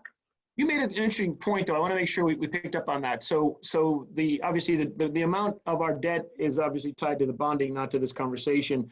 It's possible we wouldn't go out to bond anything until could be September or October, I suppose. I mean, Kevin, thoughts or Bob? I mean, that, depending on what we end up doing here and what we decide to spend money on, but every month we're paying down $1 million. So if we were to wait 3 or 4 or 5 months, obviously the 107 would go down to 102, 103, I guess. Right. But the flip side of that is it depends on what happens with these projects. Because if you approve these projects to go on, then basically we would be bleeding cash funding these projects versus not bonding, because the projects will be moving forward. And therefore, anything that we bond would just be paying us back. So in order to have that, so you would want, on the one hand, you'd be controlling the debt, but on the other hand, we'd be using cash to fund the project. The intention wasn't to have the debt go down and pay the money somewhere else. It would be to not bond it until we had agreement. A lot of these need some agreements and obviously have to have town council approvals. Okay. Why don't you walk us through the 21 plan? And I don't know if you've got the file that Tiger had, or you want to go through this file that you've got on the tablet, right?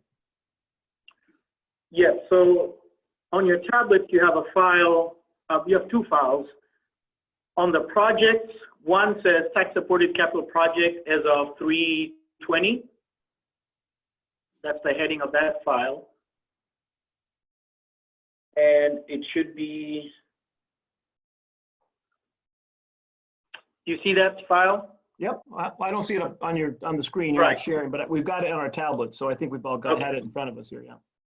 Right. So basically, these are projects in the current year. We have $3.8 million of active projects. As of March 30th, we've spent 1.2, 585 is encumbered, and there's about $2.1 million of unspent tax-funded capital sitting in that tax-supported capital project. So what we Just to be clear to everybody, that's this year's budget. Just want to make sure we're clear on that. That's for the budget that ends at the end of June. That's not next year. Right. So there's $2 million. So what we did with this, list, we sent this list out to departments and also the Board of Ed.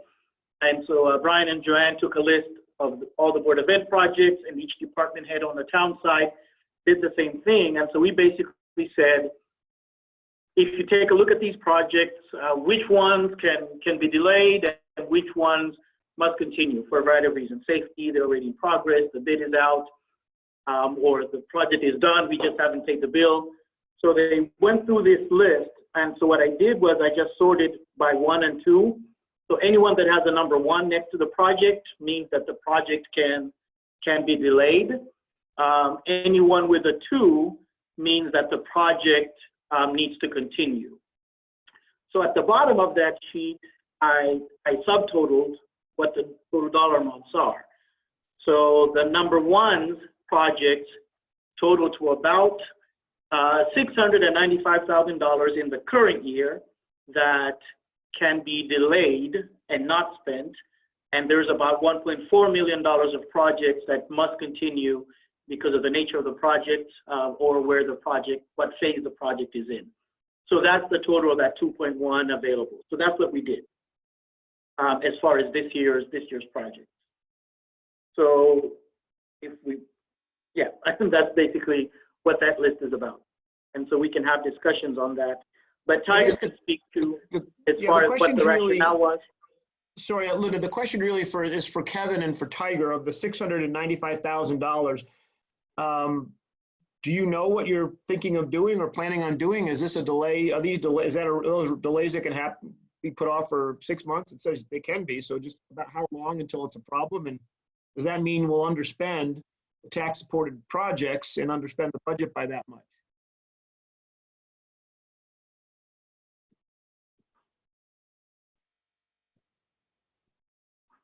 Tiger.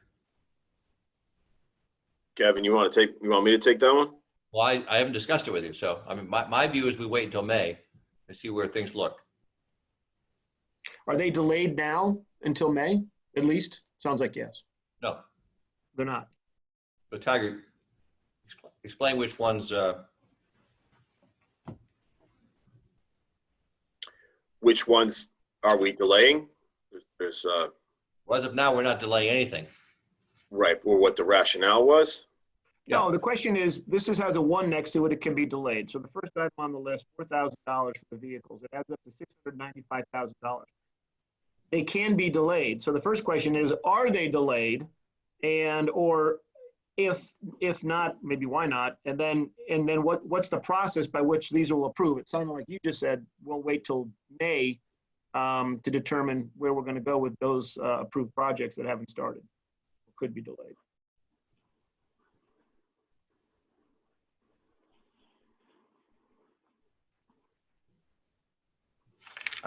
What's our objective? To save 600 grand by June? The objective is to just understand if we're going to delay those, why not? Until it's all about trying to find out what's going to happen here in the month of April and to our budget and to next year's budget. And if they can be delayed, I guess the question is, why not delay them at least another month? I thought you said May, until we can, and not spend that money just in case we think we might want it for other reasons. We may want to not spend it. We may want to have it in the general fund. We may want to, pay down the mill rate. Who knows what we might want to do? But I guess the question really is, what's the plan for money that we could afford to not, apparently we can delay. It's your decision. I'm just asking what the thinking was, since they can be delayed. Tiger, those that are the towns on your side. Yeah, I mean, so the superintendent's on as well for. I mean, my question would be, if they can be delayed, why not delay them? That'd be the question, Tiger, at least until May. Amy, I think Amy had a question. Go ahead.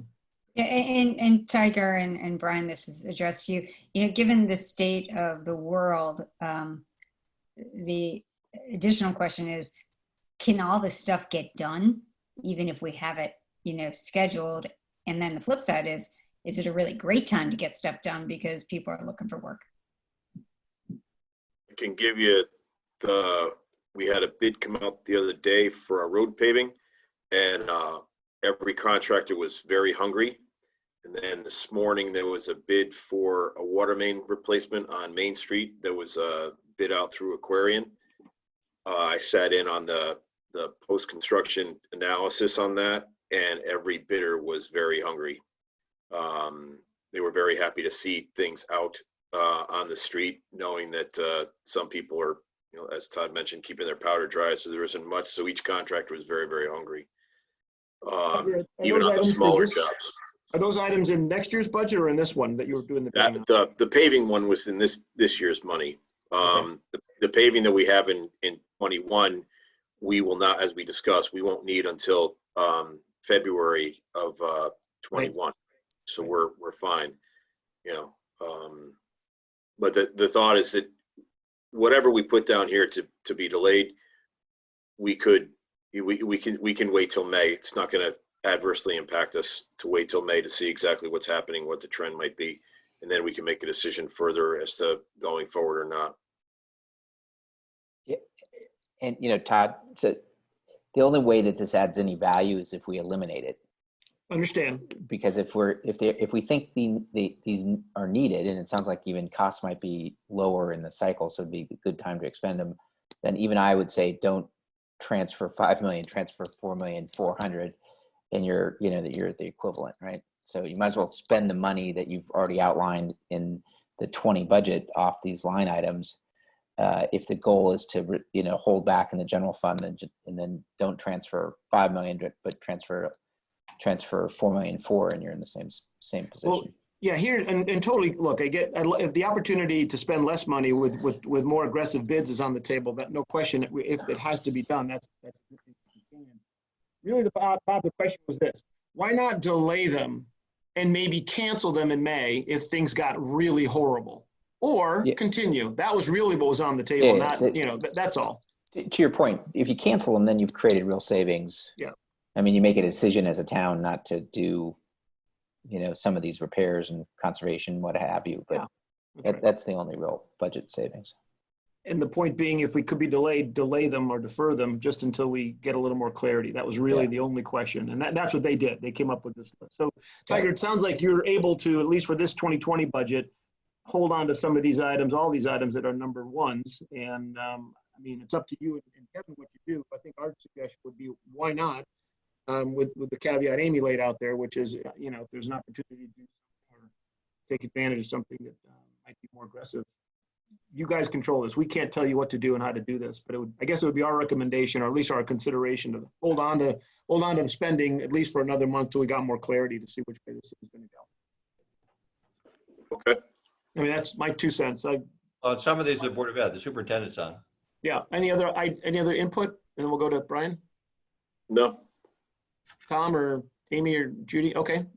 Brian, do you have some thoughts as well along those lines?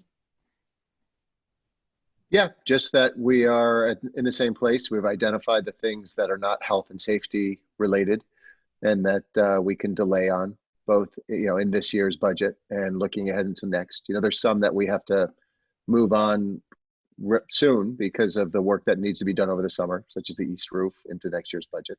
But anywhere that it wasn't health and safety, there's also a couple of spots that are pretty quick turnarounds for savings, like that cogen project over at Saks, though not on our list. I think that's on the town's list.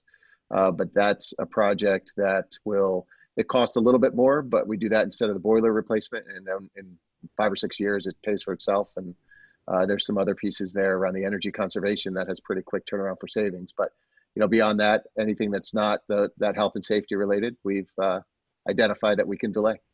Okay. That project in particular, Brian, the 775 for Saks, we had the same feeling. We didn't label that as one to delay at present. We could always look at it further, but given the fact that there was a quick turnaround on savings, we didn't list that as a one. We listed it as a 2. But that's Thank you. Yeah, I just don't have the forms in front of me. So thanks, Tiger. That's for 21's budget, though. We're talking about. That's correct. We're talking about 20.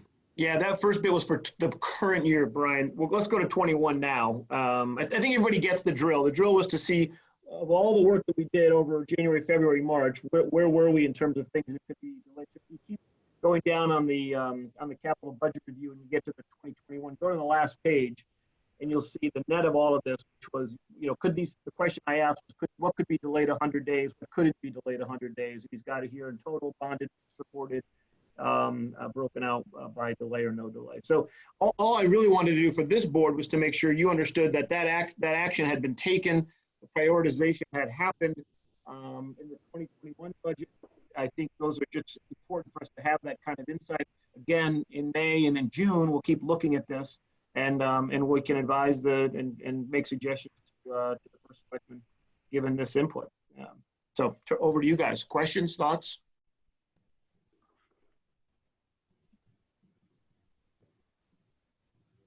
Anything from the board?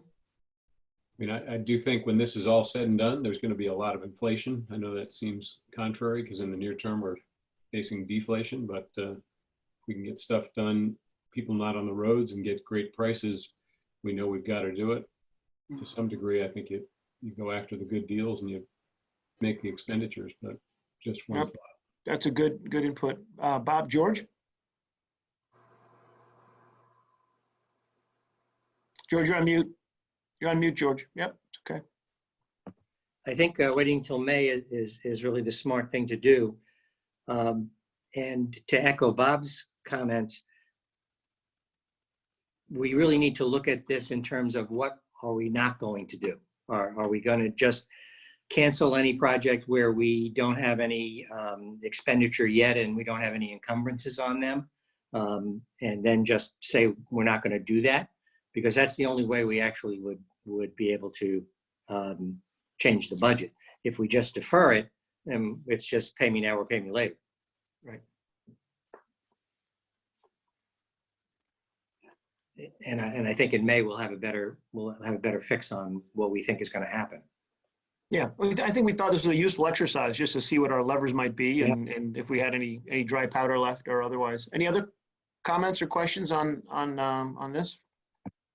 They do want to talk about capital, and we should make sure we cover the individual projects. I think there's some input on Waveney and on the library and so forth. So if there's nothing else on item. Can I ask a question, Todd? Can you hear me? Yeah, go ahead, Judy. What exposure, if any, do we have on these accelerating deficits and defaults on the part of the state? Is any of that going to be a surprise, whether it's Board of Ed or town or anything else that we know of so far that we are questioning or wondering? You talk about the ECS grant? No, I'm talking about the deficits, the debt, how far, you know, they're announcing newer figures every other day. Judy, Yeah. I was looking at the Connecticut stuff, recently, yeah. and I'm sure Bob would chime in on this as well. Look, at all the states are facing pretty big crises, and the CARE Act will help in some levels. Connecticut, not to minimize the long-term structural issues this has, actually comes in with a pretty good rainy day fund. So in 2017, the rainy day fund was, I believe, 1% of general expenditures. Now it's 2.5 billion. That's somewhere around 12 or 13%. So they have some cushion going forward when they see the revenues, getting crushed, like all the other states will, especially the sales taxes and the deferral of some of the property taxes. So Connecticut, we're not pretending they don't have issues. They thought they were going to be able to add to the rainy day fund at the end of this year. They now have estimate, the most recent was last week, a $500 million hit, and then next year a $1.4 billion hit. But the rainy day fund balance is at $2.5 billion they expect by the end of the year. So there is cushion in Connecticut. I'm not saying they're not going to be stressed, but so it's not this, imminent cliff, right? So, and they're just way better positioned than they were a couple years ago. Other states, like Pennsylvania's got a 2% reserve. So. Okay, well. If that helps. One more thing. Other questions on 2021? Okay, unless there's anything else, and we'll continue to pick this up and discuss item 8, frankly, every month in May and June, and just keep an eye on it with Kevin and with Tiger. Linda and Tiger, can you walk us through just the update and review of the 5-year capital plan then, item number 9? Okay, so the 5-year capital you have in front of you, this is basically the same capital that you reviewed in March before we sent the budget over to town council. The only number that has changed is the pavement program, and the total amount stayed the same, but it's just that the town council moved $600,000 from tax supported over to the bonding side. But they did not, they just reviewed it. They took no action. So this is the same project that we looked at in March without any changes to it. Hey, Tiger, can we get more paving done for the buck right now? The bids that we received on Thursday, we had delayed the bid a couple of weeks while they were originally sorting out how they were going to handle the COVID problem. Were very, very tight. There were 3% separating bid 1 through bid 3 on a $1.25 million job. And between second bidder and third bidder, there was 0.8% of a separation. So they were very tight. And then when I asked the contractors after if there was work out there, and mute my audio. They said that there wasn't much out there for them, and that they were asking if we were going to have anything more because they were hungry. I told them that we had a sidewalk bid probably coming out, and then possibly some parking lots, and they were very excited about both. So yeah, we'll continue to look and see what other towns are doing, but other towns are right now not doing anything. So it's leaving everyone very hungry. Tiger, the data point that would be helpful to us is how much below what your expectations were those bids. We get it that the three bids were tightly together, which is great in terms of competitiveness. But what's the likelihood? How much were they below what your expectations would have been? The low bid was $70,000 below what I had for my engineer's estimate. So that was 70,000 out of 1.14 million. Mm. 60 basis points. Tiger, how much of that is represented by the price of petroleum? Not much. The actual haul and lay prices for asphalt were still pretty close to what they were last year at the end of the year. So even though asphalt might have taken a dive, it doesn't necessarily get reflected across the board in the prices, because there's still handling charges. There's still a lot on production side, things of that nature. So there wasn't, I didn't see a dip in the asphalt pricing in the per ton price that you might necessarily want to see when prices go down like that. You said 70,000 on a million. That's 7%. Or what was the 70,000 on what? 1.14. So 6%. So just to be clear, as it relates to the 5-year plan, Tom, I want to make sure, and Linda, our responsibility is here. This is a review. This isn't a vote or an approval, correct? You can delay it. You can delay this till May, but at some point you have to acknowledge it so we can send it out to the town council. Mm-hmm. Oh, no, yeah, exactly. I meant tonight. Tonight, this is a review tonight and then to the extent that we want, we can comment or change or anything, and then we can send to the town council at our May meeting. No? Yes? Well, would you further change? Would you further change 21? I guess moving some to tax supported or not tax supported. Well, Kevin, I don't think they can't change the tax supported because that dollar is approved. Well, so you can't move any more to tax supported in FY21 because that budget's done. You'd be increasing the general fund budget if you did that. Well, you could go the other way. You could go the other way in the sense that you don't pay for those projects by cash, but you would not be lowering that budget. You'd be just saving, right? You just not spend it in the next year. Right.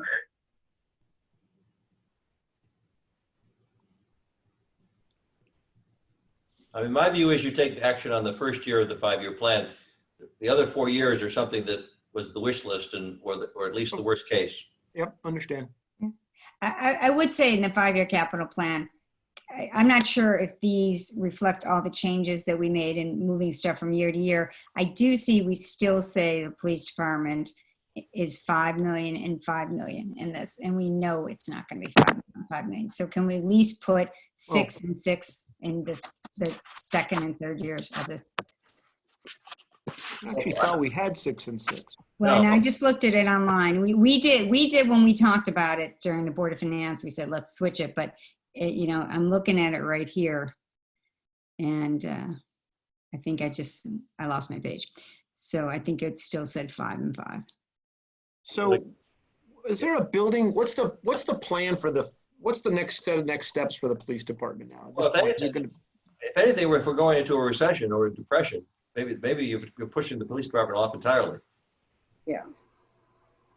Yeah, but if it's in your capital plan, let's at least get it reflective of whichever, and of course we could see buildings go way down in prices, but our best guess now is it's much closer to $12 million building than a 10. I'd like to ask, I know Dr. Lutsky and Joanne is on the call, the roof project, because I think when we did the south roof, we came early with that because that needs an appropriation for them to start the process. I don't know what the timing of that would May be okay? That's what's the latest that the Board of Finance and Town Council can act on that so you can move forward with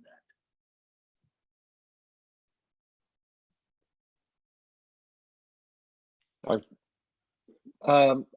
Thank you, Linda. Actually, that's one of those items that the sooner the better. We need it now so we can secure that contract and get that work lined up for the summer.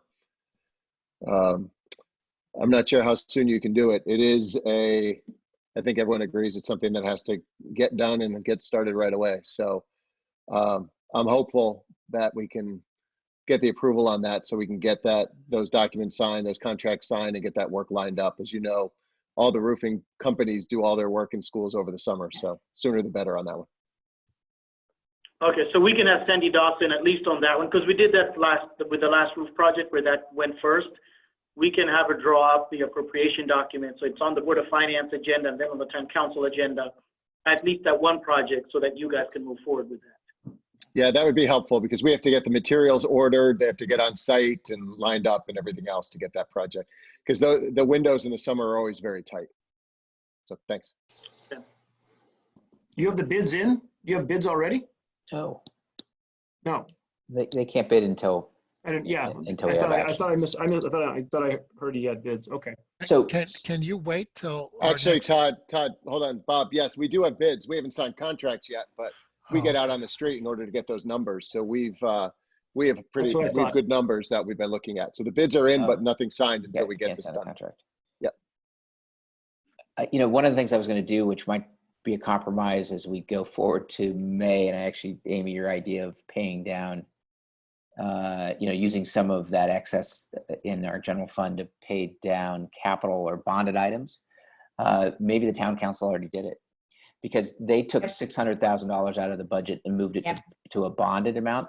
That's the equivalent of what I thought what we would put in to pay down the mill rate. They already did that, moved it into the bond amount. Right. So if we took 600 grand and used that to pay down the bond amount, and used 4 or 4.4, I guess we could argue about that next month. But that's the equivalent, right? So in some respects, 600 of whatever might have been our amount that we thought we were going to transfer, they already did. Because they moved it from the budget item to bonding.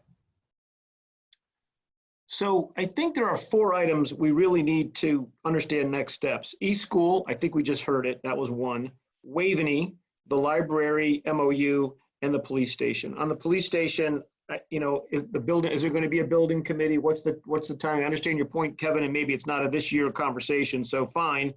But at some point, there are a series of next steps that have to happen, whether we start this conversation in June of 20, June of 21, or June of 22. Obviously not urgent if it's that far out. So what's the process for Waveney, the library, and the police station in terms of getting some additional information so we can move forward?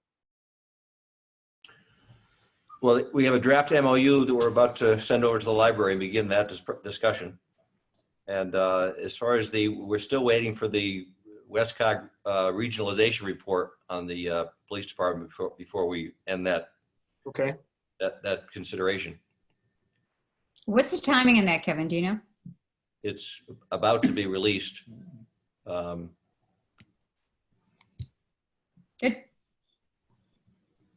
And is anyone looking at the MOU in the library? When would it come to the Board of Finance? Next month, hopefully. Next month. Okay. All right. Good.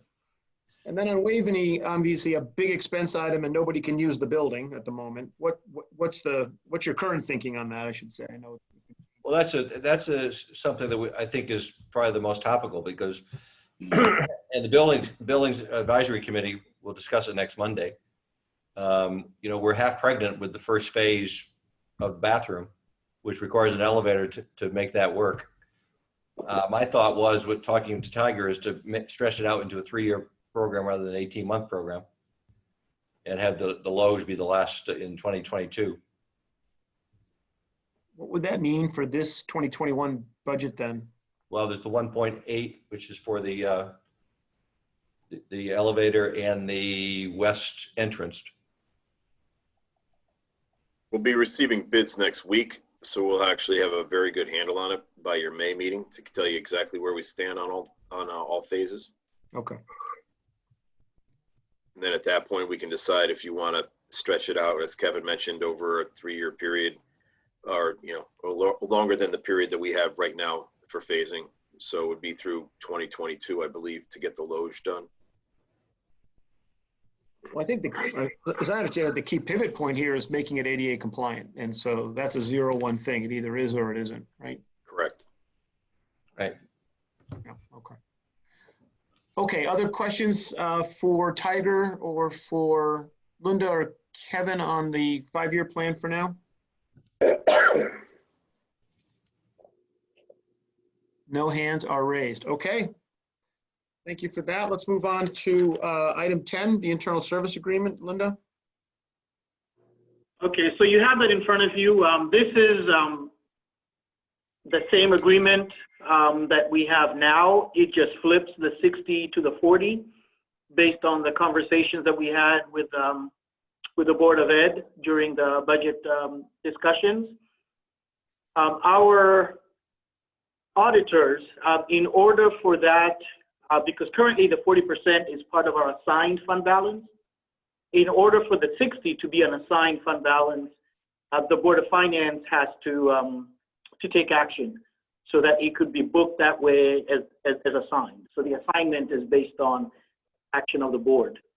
And therefore, that's why it's before you.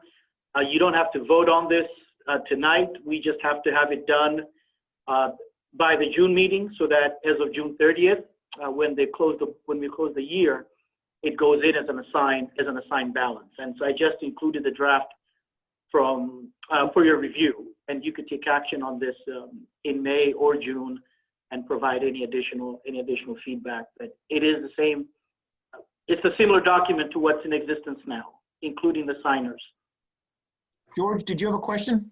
I was just wondering if, since that goes to the assigned fund balance, that comes out of the unassigned fund balance, right, Linda? Correct. And how much is that? 500. Oh, the swing, I'm trying to think. I think it's about 2.2. What was that? 2.2 million. Yeah, 2.2 is the total because we already have 40% of that. I think it came out to like maybe 300,000 or something like that is the difference between what we're currently keeping and what. But let me look at last year's audit, and I can get you an exact number. Okay. And Tom, did you have a question? Yeah, go ahead, Tom. Yeah, just Linda, is there any significance to referring to this as a special reserve, or is that how we refer to the 40% currently? That's how we refer to the 40% currently. It doesn't have to be a special reserve. It just has to be assigned. We just have to deposit it. And then Linda, clearly as we go through the machinations on what we should transfer or not transfer out of the fund balance to offset the 21 budget, we need to incorporate the 300 grand or whatever that differential is, because that comes off the top, right? That becomes an assigned balance versus something that we could otherwise dedicate off the unassigned balance. Correct. Yeah. We haven't budgeted this, Linda, right? What was that, Kevin? We haven't booked this. We haven't budgeted for this for next year's budget. No, it's not a budget. It's not a budget item. It's not a budgeted item. It's just how we designate the fund balance. It is in a sense of what's left with the unassigned. All right. Yeah, Kevin, you're right. No, yeah, in the projection, no. Okay. Linda, just as when we looked at it, as I recall from the Board of Ed conversation, I think it's around $527,000 that we're talking about. Thank you. Sure. Other questions on this? Okay. And this is a June item, right, Linda? May or June, it's your pleasure. Yeah, okay. May sound like it's getting pretty full. Okay, anything else on that? That was pretty easy. You've got 2 line item transfers. Looks like we need to review, approve one of them, I guess. Yes, the first one to approve is just moving money between projects that are completed. These are all town buildings. And Anything over 5,000 comes to you for approval, so that's what this is. And once you approve these transfers, we will also ask that you authorize these projects to be closed as they are completed and they will have no money in them. So you'll be taking two actions in approving the transfer and closing out the projects. Judy, do you want to read that? If we've got to approve it, the line item. You're on mute. You're on mute, Judy. It's okay. All right. Thank you. This is the FY 2020 line item transfers, BOF approval. Yes. And so we are approving amount of $4,068,09 to, do I need to read the account or just Nature Center potting shed? And the, Right. And the millions. 14,000. It's 14,068.09. I don't have that. I have $1,764,70 is what you sent me. The total amount was 14 million. No, 14,000. Yeah, it's Oh, 14,000. sorry. The font's really, no, it's Right. okay. It's Yeah. so small. 14,068.09. And that was the to the Nature Center potting shed. And it was, you want me to break it down or you just want the motion to approve? I think it's fine. Just everyone has it on their tablet. You can just motion to approve. Yeah. The Department of Public Works and it has to be approved. So motion to approve.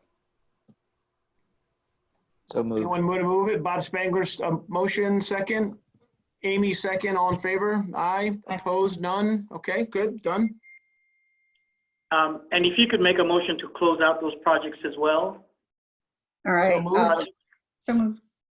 All right. moved. Good. Thank you. Second. And then there's items to review here. We don't need to approve on the these other items, right, Linda? Correct. These are just for your review. Okay. Okay, we've got quite a bit to cover in May, as you just heard. I would say this was our first Zoom meeting with this team. Obviously, a lot changed in a month. My goodness. Other than the connectivity issues, I think it went very well. Thank you, Linda, for all your hard work in getting everything prepared. Appreciate all of that. We've got a lot to go through here in the month of April, and we'll be back at it in May. We also want to see in May, obviously, an update as well on any of the items that capital items that didn't get done and are out of time, and see if we need to roll any of those over or approve any of those. Okay. There could be a few of those. If there's nothing else, we'll call it a wrap, team. I need a motion to adjourn. Okay, George and Amy second. All right, all in favor? All aye? Okay, all approved. Very good. Thanks, everyone. Thank you, Tom. Thank you. Well done. Thanks, Tiger. Thank you. Thank you, Brian.